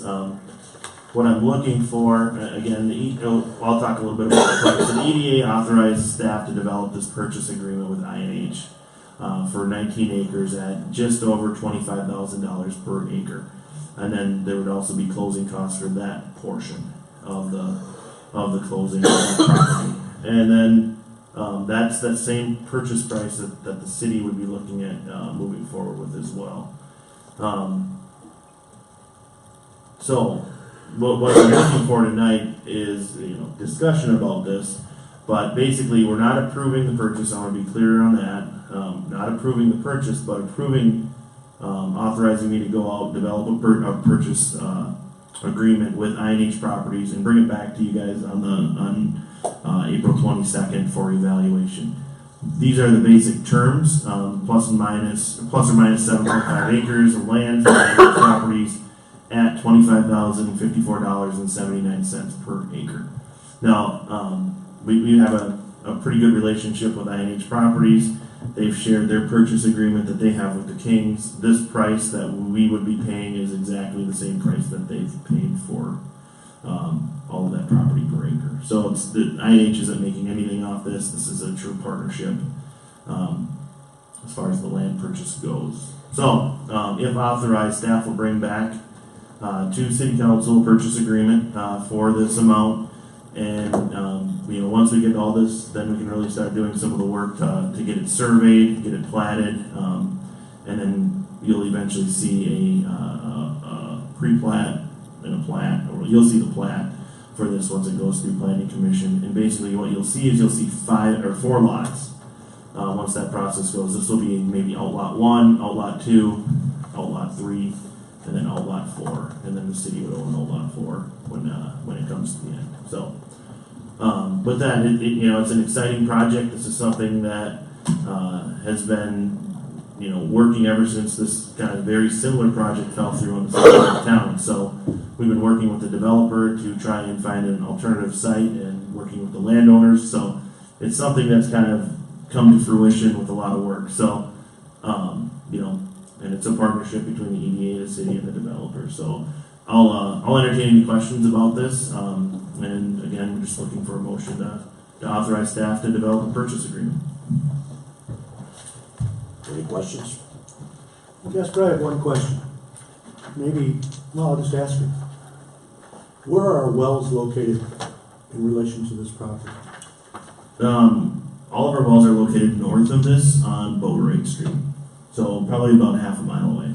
And is there any indication this might affect our wells in terms of drainage and aquifer? It looks to me it's pretty much in the same area, but just asking the general question. Yeah, it's what's in considered our drinking water supply management area, or DWSMA. So it's in that area. So our stormwater ponds, they won't be infiltration ponds, they'll just be storage ponds. So and what that means is the PCA, or actually the Minnesota Department of Health, doesn't want us infiltrating surface water into our aquifer. So any stormwater, and that goes for any development that's in our DWSMA, is that we can't infiltrate water. It needs to all just be surface storage and then running off into its natural pathways. So it won't affect it. It'll be designed so it doesn't affect our wells. Okay, thank you. Any other questions? Okay. So staff is requesting direction to have a purchase agreement drafted between the city of Sueur and INH Properties for the purchase of 7.5 acres of land for stormwater management. Staff will then bring forward to the next city council meeting a draft of the purchase agreement. If agreeable in terms, staff will then follow city code to execute the purchase agreement via ordinance. Is there a motion? I would move to bring out purchase agreement back on the 22nd. Okay. Is there a second to that motion? Second. We have a motion, we have a second. Is there any additional discussion? Just under discussion, Please, Councilmember Fellows. it's nice to have some type of park in town that has a water feature that isn't something that is underwater all the time. But they have walking paths that it's designed and created for that. And there many years ago, this town had a park that was one of the most was labeled as one of the most beautiful parks in Minnesota, and it was its own lagoon. And that dried up over time. It's kind of nice to have the idea of a park that revolves around something that we make, that has those features, and it serves a stormwater retention pond purpose. Mm-hmm. And I guess my question would be, there's obviously a cost to develop the 7.5 acres. Not only would the city be looking at purchasing the 7.5 acres, but also developing it and making sure the ponds are compliant, I'm guessing, with MPCA and so on and so forth. Do we have any idea what that cost would be looking like? Yeah, high level estimate is $500,000 to $750,000 to develop those.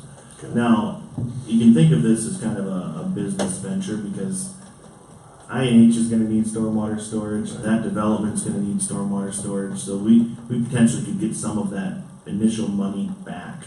Now, I'll just be honest that that'll all be on the table when we're negotiating SAC and WAC and building permit fees and potential assessments for the road for Central Street that goes by there. So all those things are going to be talked about. We'll utilize those as our negotiation chip as best we can. But because of the impervious surface that the apartments potentially have, they're gonna need to be able to handle all of their stormwater on site. So, and INH Properties it understands that as well. So, I think that we'll be able to access some, payback on it, but really it's a need for a problem that's been existing for years and years and years. And to be clear, if for whatever reason something happens with this INH deal, then the city of Sueur is not responsible for this purchase agreement, correct? Correct. So there will be contingencies in the purchase agreement that they have to purchase the land and go through the actual sale. If we get to that point, we divvy it all up and we have 4 outlots, and then all of a sudden the economy tanks, we'll still own the land, but in my opinion, it's a good purchase to have either way, if there's a development there or not, because of just the way that basically the city utilizes that land and has for years in the past for their stormwater. So, there won't be really any guarantees if we get to that point where, if they own the land and let's say something happens. But up until closing for the whole thing, we'll have a contingency that we can get out of it. And Councilmember Sullivan.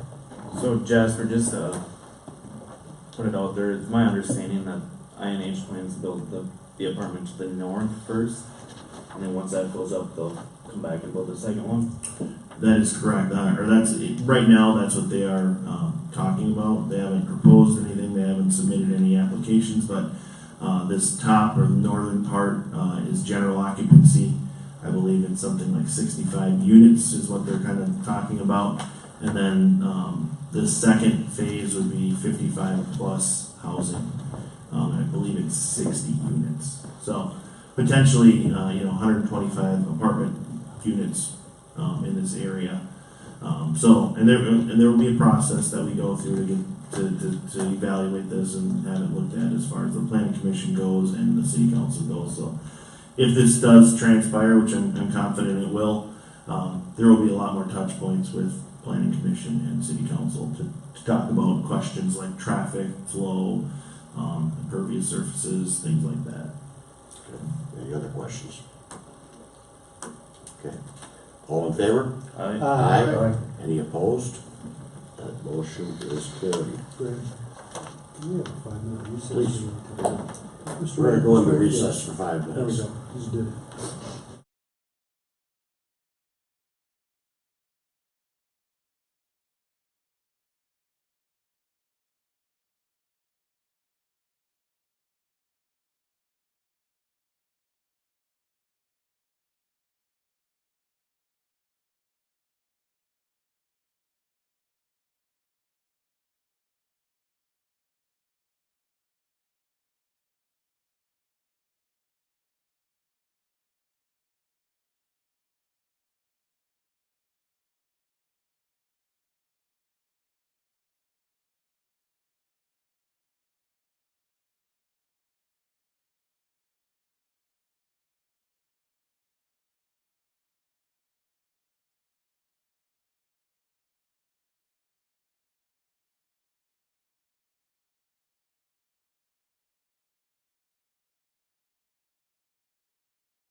We now move on to line item 7, Echo, the capital lease item approval request. City Administrator approval.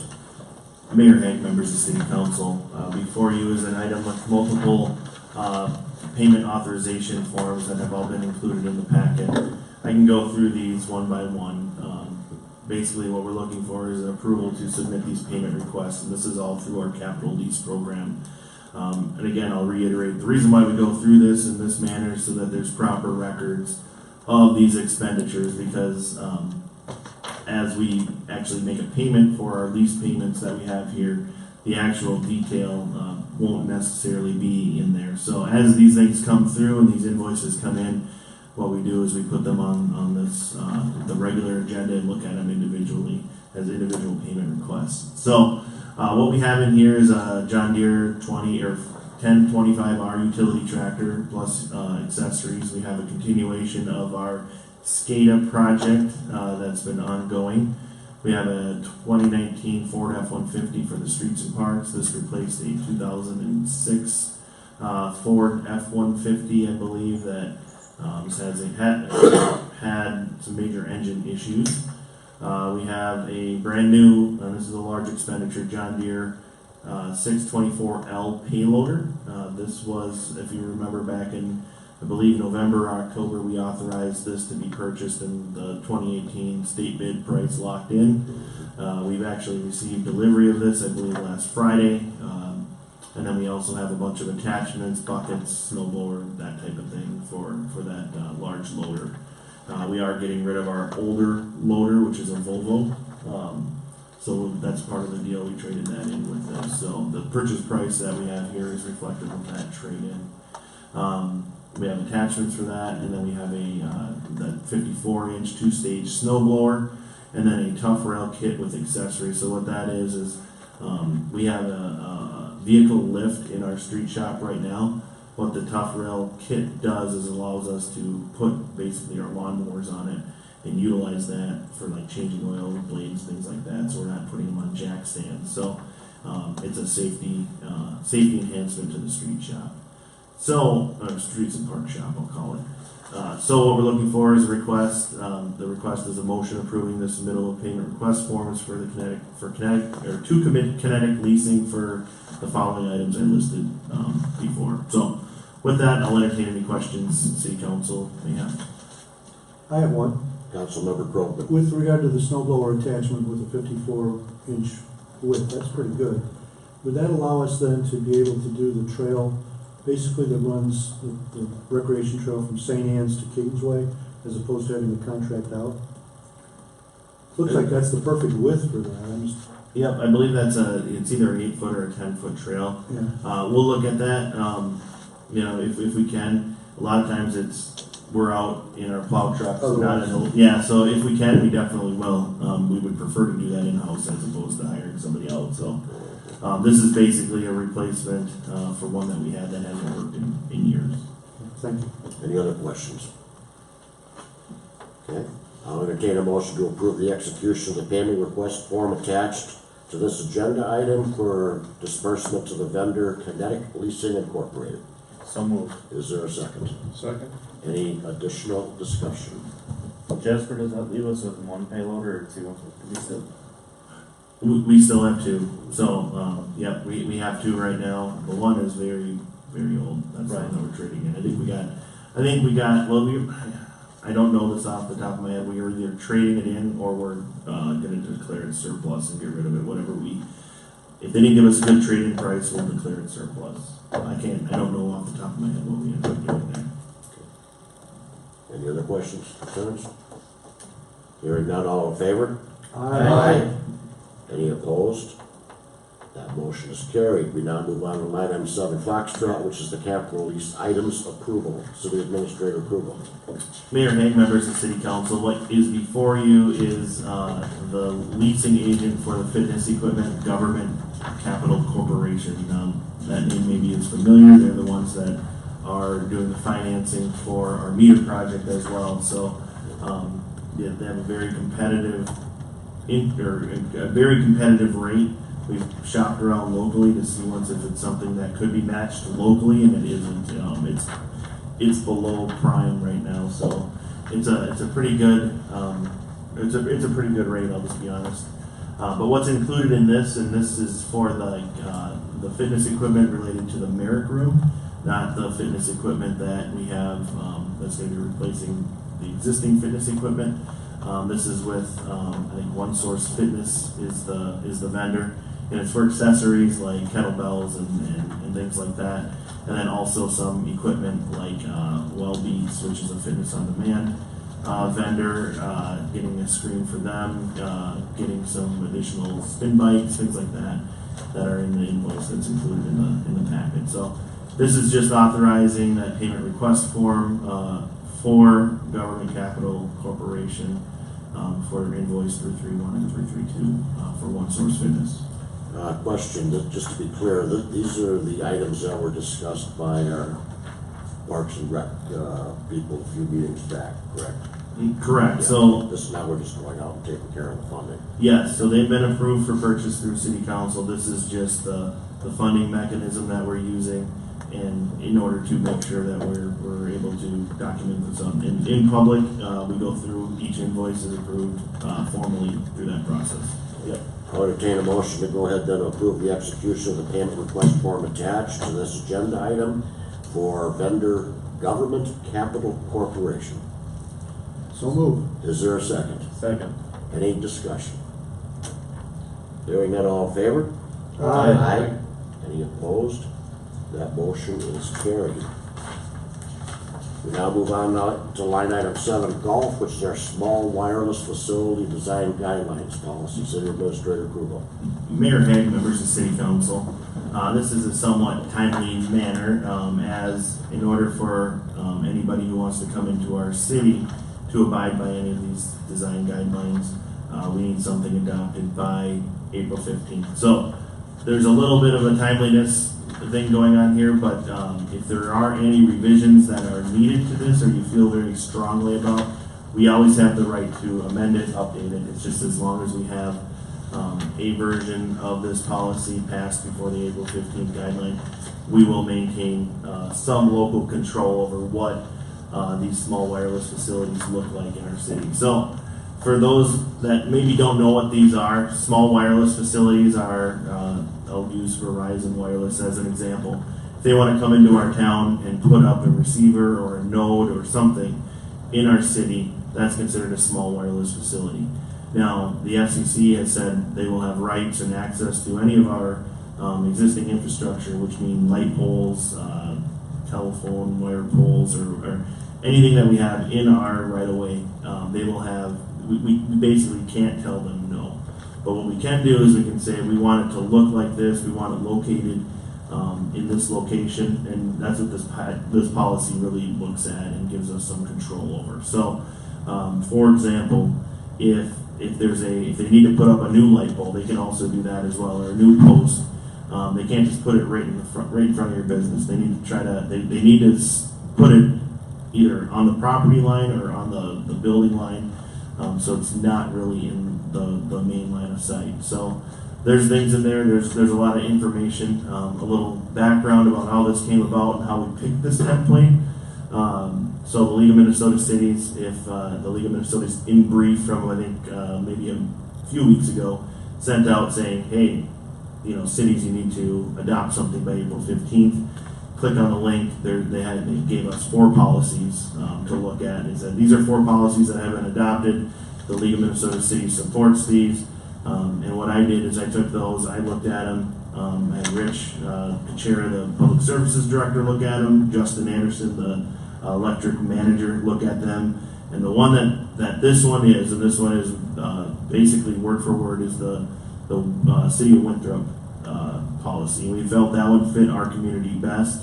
There were, I can't remember, Coon Rapids was I think the second place one that we thought would fit us, but Winthrop, we all agreed Winthrop would fit us the best as far as what the potential need is for this policy. So that's basically what you see. The policy is pretty standard.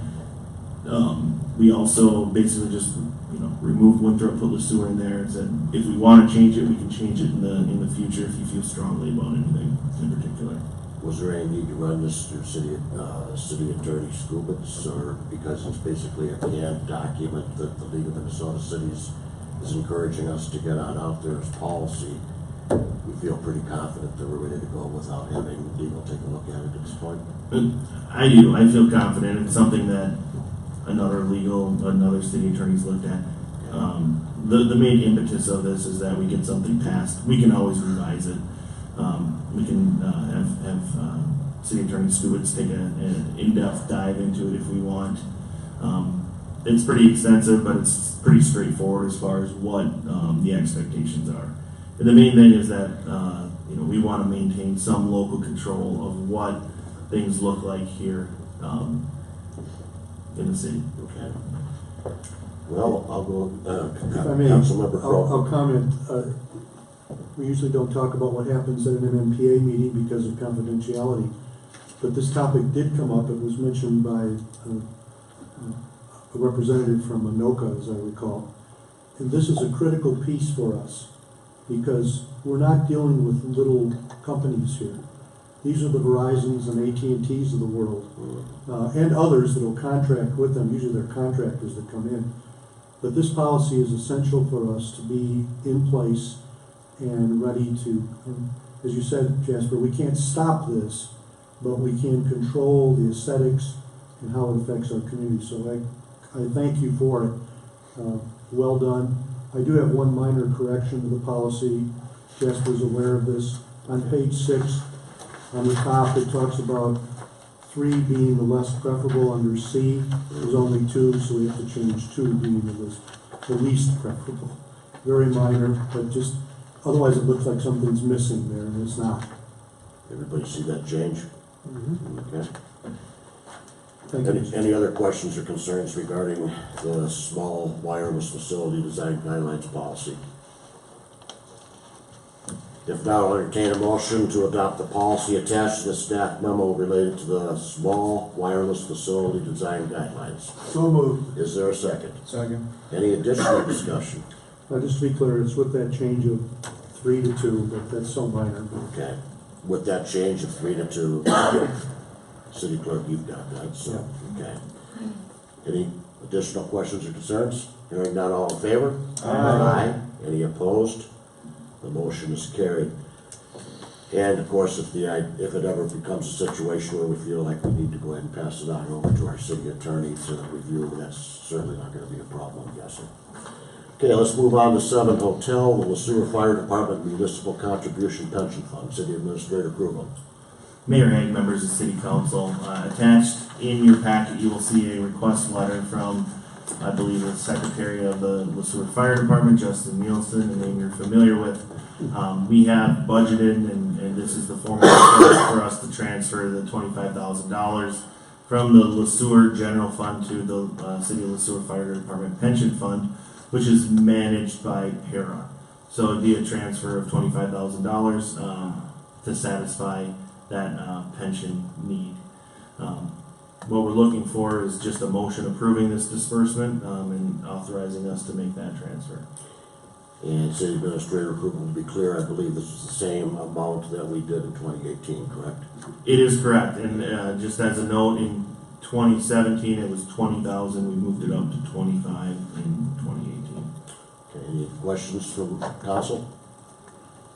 If not, I'll go ahead and entertain a motion then to go ahead and authorize $25,000 to be dispersed to the LeSueur Fire Department Pension Fund. So moved. Is there a second? Second. Any additional discussion? Hearing none, all in favor? Aye. Any opposed? That motion is carried. And now we move on to 7 India, which is Agripur Water Service Termination, the demolished building. City Administrator Krugel. Mayor Hague, members of City Council, before you is just a way that staff determined is the best way to memorialize this agreement. A lot of these things I think in the past were just done through staff making sure that it happens, but we want to make sure that these things are outlined and there's public record of it, because it does not conform with what the standard policy is for our meter, our service line abandonment process. So at 700 Main Street, the vet clinic, as many know it, that was tore down, I believe, 2.5 weeks ago. Agripier, the owner of that building and the group that tore it down, is requesting to postpone the capping of the water service line and the sanitary sewer service line until the 112 turnback project happens, when that road is disturbed. And what they're required to do, just so everybody knows and it's very clear, they're required to cap that at the main. It's not at the right-of-way line, it's not somewhere on the property line, but it's all the way back to the main. And what that does and what that helps with is, if that service line is capped, let's say at the right-of-way line or at the curb stop, if there's some sort of issue that it starts leaking between the curb stop and the main, there's no way for us to really know that that's happening without digging it up and looking, or if there's water coming up out of the surface, then we might know. But if we cap it at the main, the likelihood of any sort of issues happening diminishes a lot. So in the past, a little bit of everything was done, but now I believe in 2017 we adopted a policy for abandonment of these things and decommissioning of service lines when there are demo projects. So, and it says, I believe it was 1973 is when the city code was passed, saying that the property owner is responsible for the service line going up to the main. We're just really making sure that it's enforced. And there's a plan. And this motion that's before you tonight is just memorializing that this agreement's happening, and that the expectation is that when that 112 turnback project happens, that Agripier will then abandon those service lines to the main. So what I'm looking for is a motion to approve the Agripier request to extend the completion of the removal of the water and sanitary sewer services at 700 Main Street North until the Trunk Highway 112 turnback project occurs at this location. I'll entertain any questions. On the chance that, for whatever reason, say the economy tanks or whatever, the turnback 112 project, for whatever reason, just does not materialize, then what is the options for the city? Well, I'll talk a little bit about that for like a split second, because the county's actually received the money from MnDOT already, so the money is in the county's bank account, we'll say. Yep. So the likelihood that this will happen is very, very high. I don't think that there's any risk that this won't happen, unless for whatever reason something happens at the county level where these funds need to be used for something else. But that shouldn't happen. That likely won't happen. So. If something does happen like that, we need to make sure that, basically that these get abandoned at some point in time. And then the follow-up question would be, is that the turnback project starting in 2020, probably going to go into 2021. Do we have any idea within the timeline when this section of North Main Street will be affected? Yes, so this section is proposed to be in 2020, so it'll be one of the first sections that's done. Okay, any other questions? Councilmember Sullivan. Jasper, do they still have the ability to use that water hookup? Right now, they don't. It's capped, it's buried, there's no meter on it, so they can't use it. Anybody else? Okay. Entertain a motion to approve, let's see here. A motion that the City Council approve the Agripier Incorporated request to extend the completion of the removal of water and sanitary sewer services at 700 Main Street North until the Turnback 112 project occurs at this location. So moved. Is there a second? Second. Is there any additional discussion? Hearing none, all in favor? Aye. Any opposed? That motion is carried. We now move on to our comments, reports, and items of appreciation. This is where members of our various committees, boards, and commissions have an opportunity to let us know what's been going on since our last city council meeting, and also to go ahead and relay any pertinent information to the full body regarding anything that's transpired since our last meeting. So with that said, you're looking at me there, Councilmember Sullivan, so we'll start with you tonight, sir. Well, we had a transit meeting, Minnesota River Valley Transit meeting last Tuesday. It was a special meeting, just because we didn't have a quorum at the previous meeting, and we had some issues that needed to be resolved in a timely fashion. Are you at liberty to tell us what those issues were? Yep. So we went ahead and approved an agreement that would change our 80-20 split with the state, Okay. where we pay 20% and they pay 80%, to a 90-10 split. So the amount we pay in each for the next year is 10% less. Okay. I think that's the only key thing we had from transit, and then we got MRF coming up on Thursday, special session.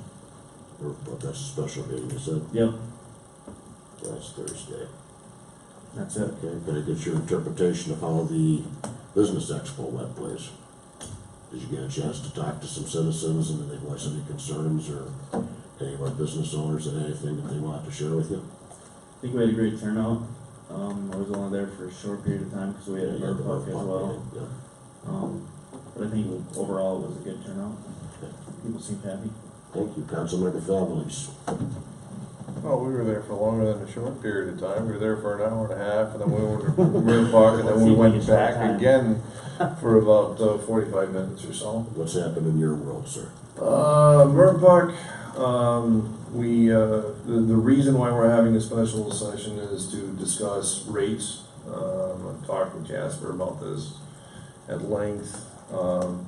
Our rates discussions really should not affect the citizens whatsoever, from everything that we're discussing. We did vote at the last meeting to raise the Sueur charges or fees for when there's overages. And we went from 25% to 100%, which means that any entity that has an overage gets charged at the full price plus 100%. And those fees are made to be painful. They're made to be painful because MPCA wants it that way. That it kind of forces those entities to start cleaning up the water that they're sending us to, that we have to take care of and then expel into the river. Then the discussion went on further to the fact that we are in, the budget was essentially $190,000 under what it takes to be able to run the facility. That's basically because of the land purchase, correct?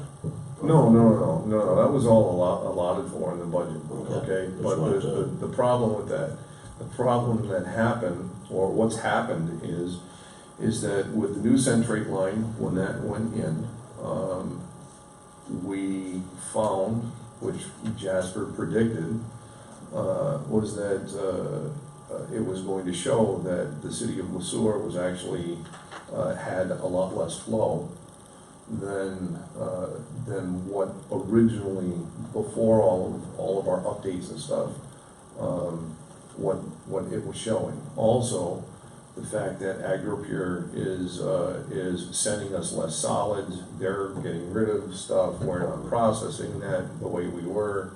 Mainly the facility couldn't hack it because things are breaking, and we've been spending a lot of money on fixing things. So even when we started looking at the rates, and we had Jasper and staff come back to us with some ideas as to what percentage rates would, where we can get the closest to what these numbers would be.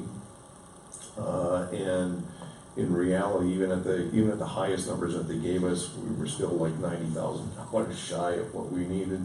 Well, again, it's there's the aspect that you're looking at that is what is fair, and in this case, it's really, we're a utility. So what does it take to make sure that we're in the black? You can't run this thing and be in the red. That's right. Jasper had plenty of forethought when his budget was put together using personnel and budget, and had an idea of where things were going to be at. And because of that, it shouldn't really impact like I said, it shouldn't really impact the citizens. Don't know how that's gonna be for Henderson, not quite sure, but once we start coming up with the right numbers, things gotta pay for itself. So that's where we're at with that, and that's what the special session is. We are going to have Springstead come and give us a talk about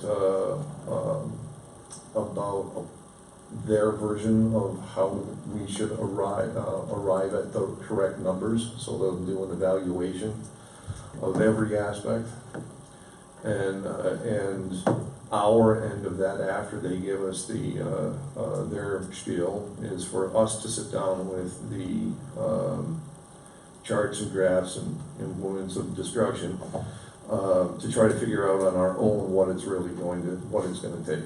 Okay. If we can't arrive at anything, then we may have to wind up going with the Springstead study. So that's where we're at on that. Other than that, I really don't have anything else. Well, I wanted to ask you about the business expo as well. Anything that you discovered while you were down there this past Thursday? Well, the first thing that wound up happening was our wonderful Stacy Lawrence wound up helping out the Sueur Lions Club with questions about renting the downstairs here. Yeah. Did they wound up doing that, right? Yeah. I think so. I think so, yeah. I'll check with Kari. Which was good. I mean, they people coming asking questions and right people there to have answers. I don't know. There was a lot of traffic, a lot of people coming in and out. So I appreciate your report. Councilmember Cropan.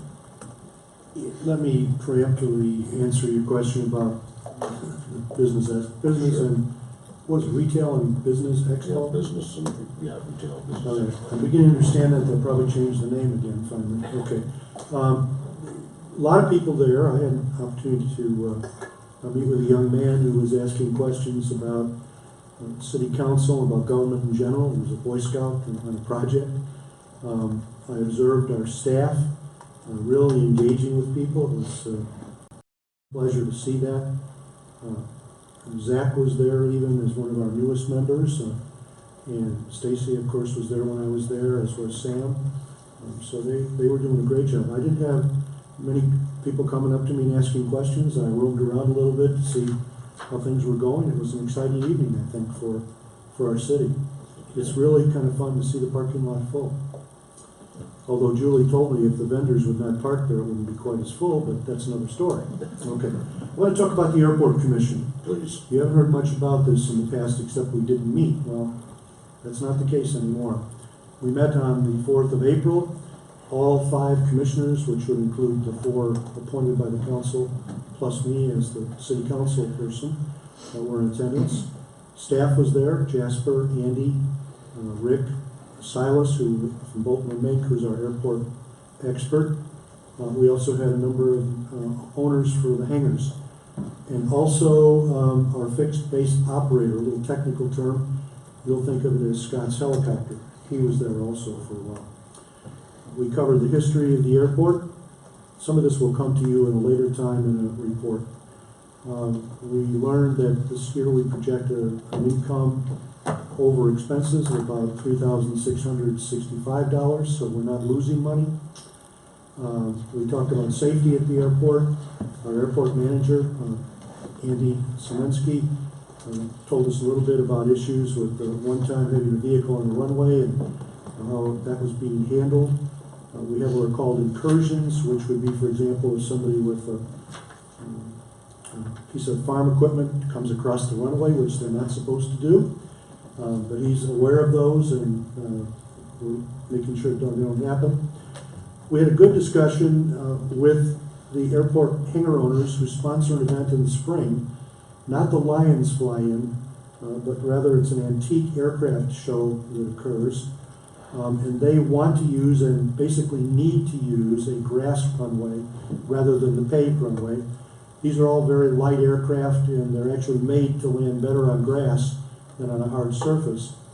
And the people running the event wanted to be sure that it was okay if they were to designate an area on the grass that could be used for the taxiing of aircraft and for landing, limiting the area so it was a safer area and the commission basically mutually agreed with them that this would be okay, and so they're going to mark the area there.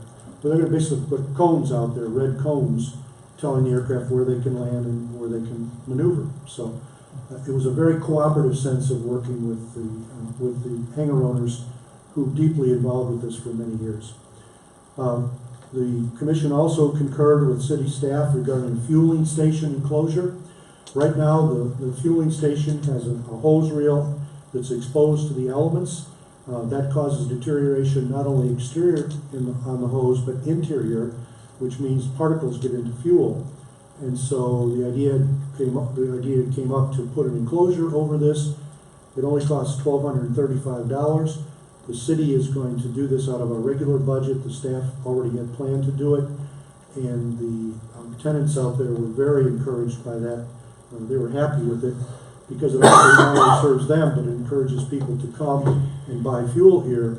And one of our main sources of income, probably the main source, Jasper, is that correct? Is selling fuel. Is that correct? Our main source of income. Outside of the entitlement money and yep. Yeah, And the operating money. Yep, it is. Okay. We are going to be working in the future on a communication plan with the tenants that have hangar pads out there that they lease from us. We are going to meet with the EDA to talk about economic development opportunities at the airport. And the commission will be meeting 4 times a year. Our next meetings will be in June, September, and December. And finally, you will be getting in the future, in a future meeting, a recommendation for the lane project that will also include putting in water and sewer. For us, essentially, to break even on water and sewer with water access, sewer access charges, we'd have to have 5 people hook up, essentially. And 2 of them were at the meeting and said they were ready to do it right away. So we have pretty good optimistic sense that this project will be well worth doing. If we do that, Jasper, the staff are also working with Jaguar to put in fiber optic out there, which would give us hangars, the ability for some of our hangars to have water, sewer, and fiber optic, which is another selling point for people to want to have a hangar here, which is good for our economy. So your commission engaged extremely well with this process. We had a relatively long meeting. You can hear all the things we covered. It won't be that long in the future, but I'm encouraged by the progress we're going to make at the airport. So thank you, Mr. Mayor. Councilmember Krogman, I'd like to ask Councilmember Fabelis a question regarding the Lions flag, because that was something that we didn't know for sure whether or not they would need the grass runways as well. So do you happen to know that? Yes, in fact, that was gonna be my question.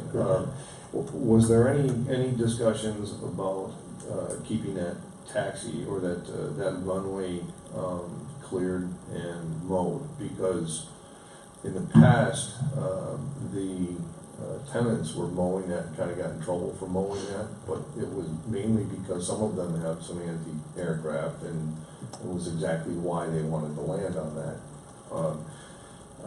One of my friends owns one of those hangars there, and he and I talk frequently about this stuff. So the question with that is that going to be a possibility that that's going to stay open all the time, or not? Let me, Jasper, also chime in, but I would say having it open all the time is different than having it for event-specific reasons, Okay. where it can be marked for safety purposes. Okay, you've got certain areas out there which you've got to be within the parameters or it's not going to be safe. We're in Minnesota. We don't have golden gophers here. We just have brown gophers, and they cause trouble out there, and they make holes, and that has to be looked at. But if you know when an event's going to be, you can walk the area, look at it, make sure it's safe. But if you're probably not going to have it open all the time. Probably historically, it was originally just a grass runway. So, Jasper, do you have anything to add to that? No, I think you hit it spot on. We're going to look at it. We're going to get some input from Midnight Aviation, talk to other airports and see what they do.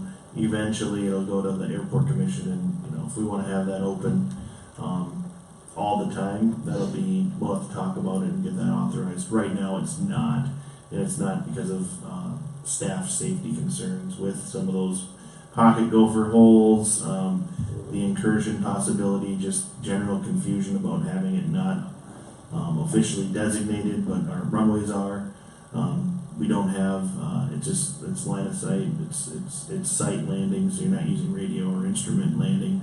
So there's a lot of different things going on in safety considerations, and that's our number one concern, and we want to make sure that we look at it in detail, and we'll be looking at it in detail at the next meeting. Okay. Thank you.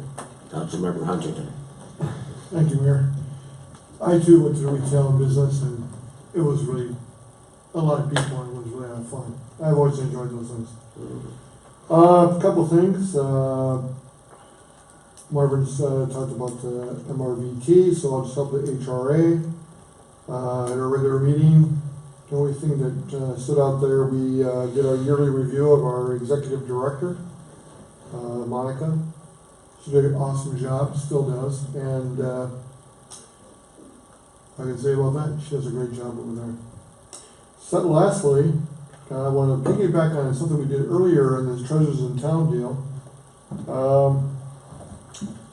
You guys saw in the paper, or it was on Facebook, they dispersed $23,000 to local charities and groups.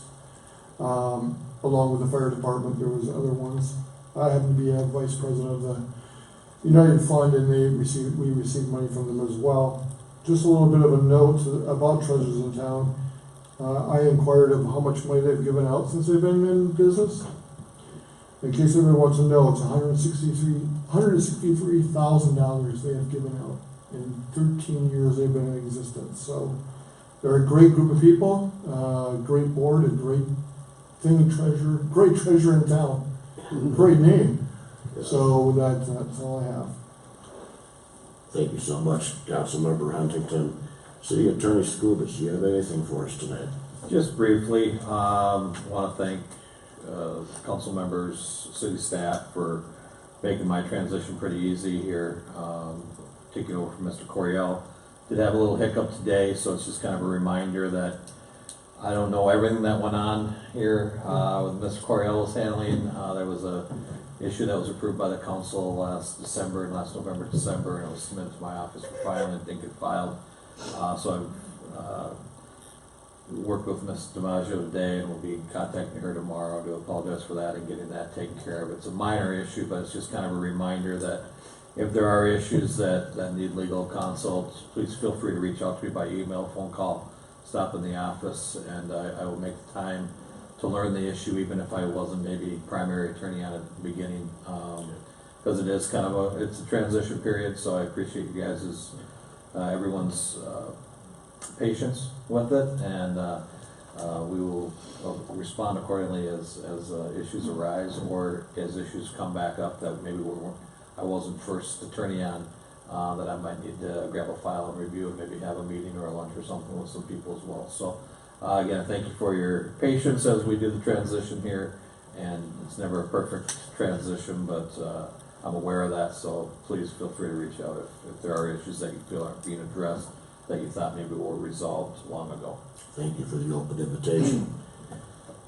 Our HR Director, Communications Director, and City Clerk, do you have anything for us tonight, Stacy? Yes, Arbor Day celebration is being moved to Anderson Park because Anderson Park is flooded. We changed the time a little bit as well, 11 to 1 instead of 11 to 2. And that's still on what date again? April 26th. Yeah. Okay. Anything else? No, thanks. Okay. I see that we have our past Mayor King here in our audience. Sir, did you have anything you'd like to discuss with City Council? Nothing I can do is just clarify a bit on this acreage that's being transferred. The ditch through there started out as an agreement with my grandmother and ASCS in the early to mid 1920s. And it was just a grass waterway, 20 feet pipe. Since then, no agreement has been made involving that. So it's it has been dug deeper and wider and this sort of thing, not by any of our doing. So, anyway, as far as the water supply goes, there is a well, I believe two wells, back behind the community center. About 700 feet, triple lined. They meet PCA requirements. Those two water lines, it pumps one water line all the way over to the treatment plant where it's treated, and then is pumped back up to the water tower. And the two lines are parallel and go along the easterly line of the property. So, and not only the easterly, but also the southerly portion of the property that adjusts with the school district property. So it is the water lines and both treated and untreated water are on the property lines. There are easements for those.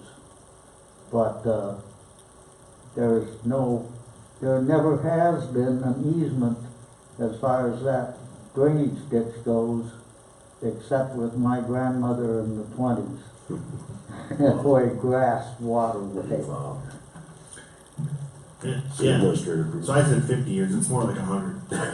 Okay. Because we discussed this tonight, with so.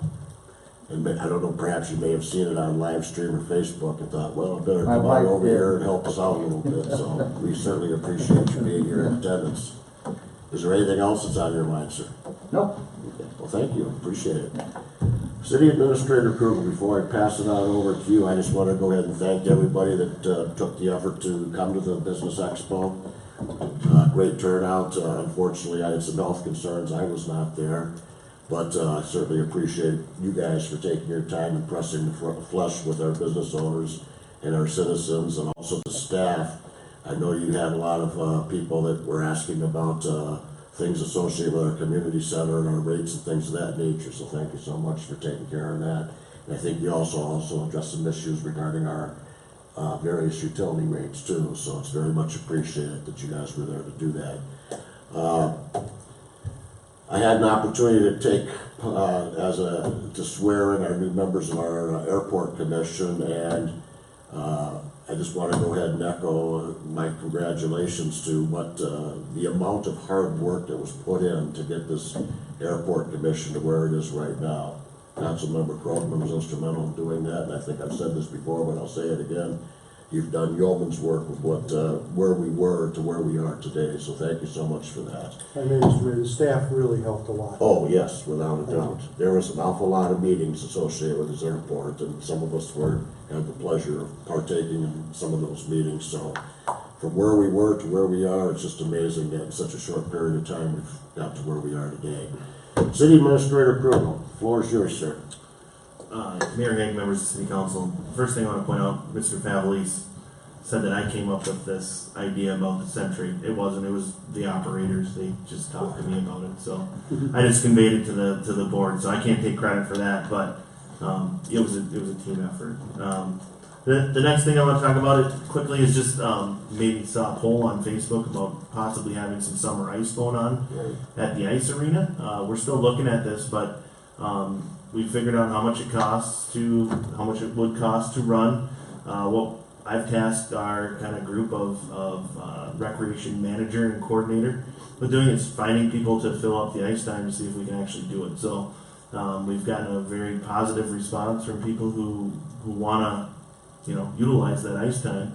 So it's looking more favorable that this could be a reality this summer. So we're still crunching the numbers, but we want to make sure that we can at least break even. Basically, just high level, we need to rent out around 50 hours of ice time a month to break even, as far as with the preliminary numbers. So very doable. It's 12 and a half hours a week, basically. So, not including the weekends. Well, it includes the weekends, but, so it's looking pretty good. You know, it was something that Allison, who came from Northfield, who had an ice arena that's in way worse shape than ours, they had summer ice. So, she said, why aren't we doing this? And I said, I don't know. I've heard it's too expensive. So they looked into it. It's looking favorable. The Facebook post, it looks like people maybe are excited about it. It seems overwhelmingly, you know, positive. So, you know, there's a good likelihood that we'll give it a shot, but we're still crunching the numbers. Number 2, there's Planning Commission training on Thursday. Keep an eye out in your email if you're a Planning Commission member. There's apparently some sort of winter storm that may be coming here on Wednesday and Thursday. We have somebody coming in from WSB and Associates. That's in the metro area. If it's a bad winter storm, we'll likely reschedule that training. So keep an eye on that. Third thing, I have received feedback from the city administrator in Henderson about possible dissolution of MRPUC. I'm working on scheduling a personnel and budget committee meeting for early next week to go over what that means and how we proceed. But it's looking generally favorable regarding what our term sheet was that was developed. So we can talk about that at the next personnel and budget committee meeting, which again we're trying to schedule for next week. So keep an eye on the agenda center for that. Okay. That's all I have. Well, thank you so much. And again, one other thing I forgot to mention, that you updated the blog, and it's very much appreciated. I've got a lot of good positive feedback on that, so thank you. Yeah, if I may, the thing I'm going to try to do here is look at each one of the utilities, go into a little bit of detail about how we get where we're at. We're just not really throwing a dart at a dartboard as far as the rates go. There's a rhyme and reason to everything. I started off with the rosy and peachy one called the electric utility, because that one has been well established, and maybe the next one I'll do is the stormwater or sanitary sewer utility rates, which, it's good that people know. We had a utility billing task force in 2017 that dove into, why are our utility rates where they're at for sewer and all the other ones, and I left that feeling pretty good. I think that we need to make sure that we keep talking about it, because they're slowly, as far as sanitary sewer, going down, and I think they'll continue to go down. But they're still high compared to other communities in the area, and it comes up every year, especially the beginning of the year when new rates come out. If they change up or down, people are very conscious of those. So hopefully by putting it in a blog, it'll be on our website, and you can always I can refer back to it and say, hey, there's a lot of information on here about all the different utilities. Look at it. If you still have questions, you come on in and let's talk some more. So I think it's a good thing. Thank you. Anybody else have anything before we go ahead and adjourn? With that, I'll entertain a motion for adjournment. So moved. Is there a second? Second.